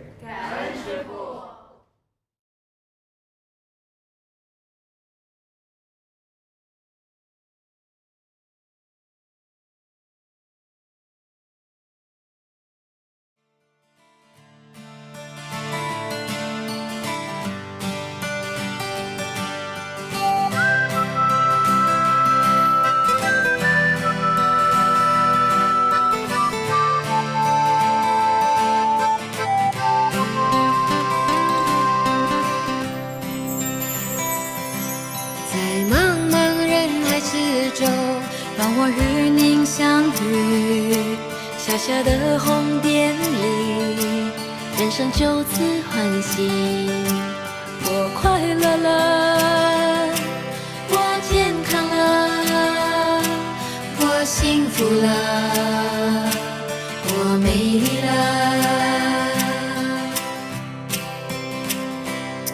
在茫茫人海之中，让我与你相遇。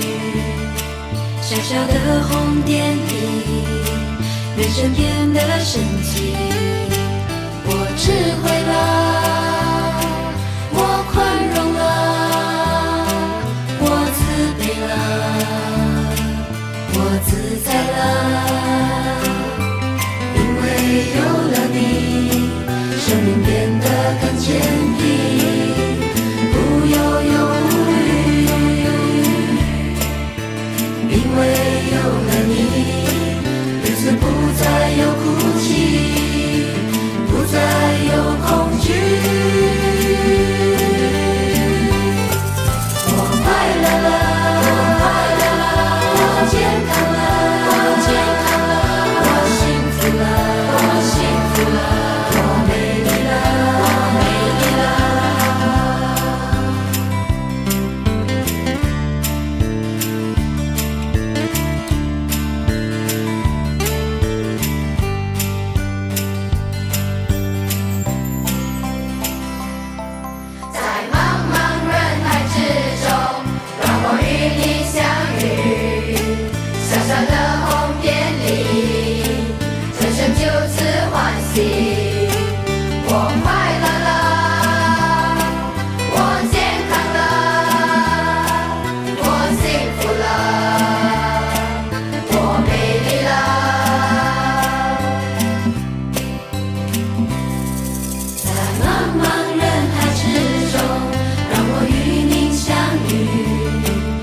小的红点里，人生变得神奇。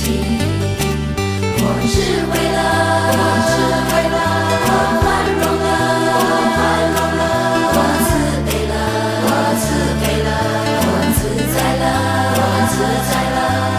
因为有了你，了解生命的真谛，修行的理义。因为有了你，日子犹如彩虹般美丽。我快乐了，我健康了，我幸福了，我美丽了，我快乐了，我美丽了，我幸福了，我美丽了。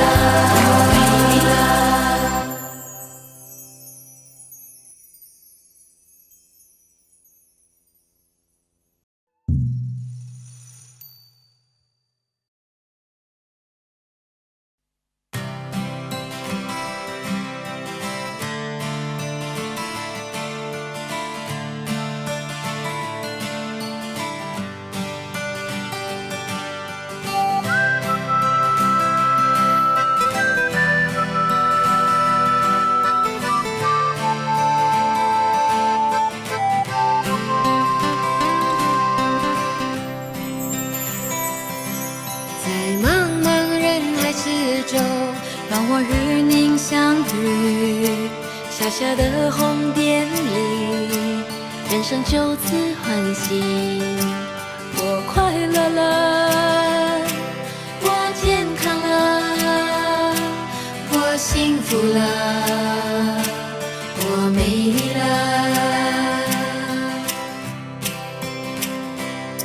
在茫茫人海之中，让我与你相遇。小小的红点里，人生变得神奇。我智慧了，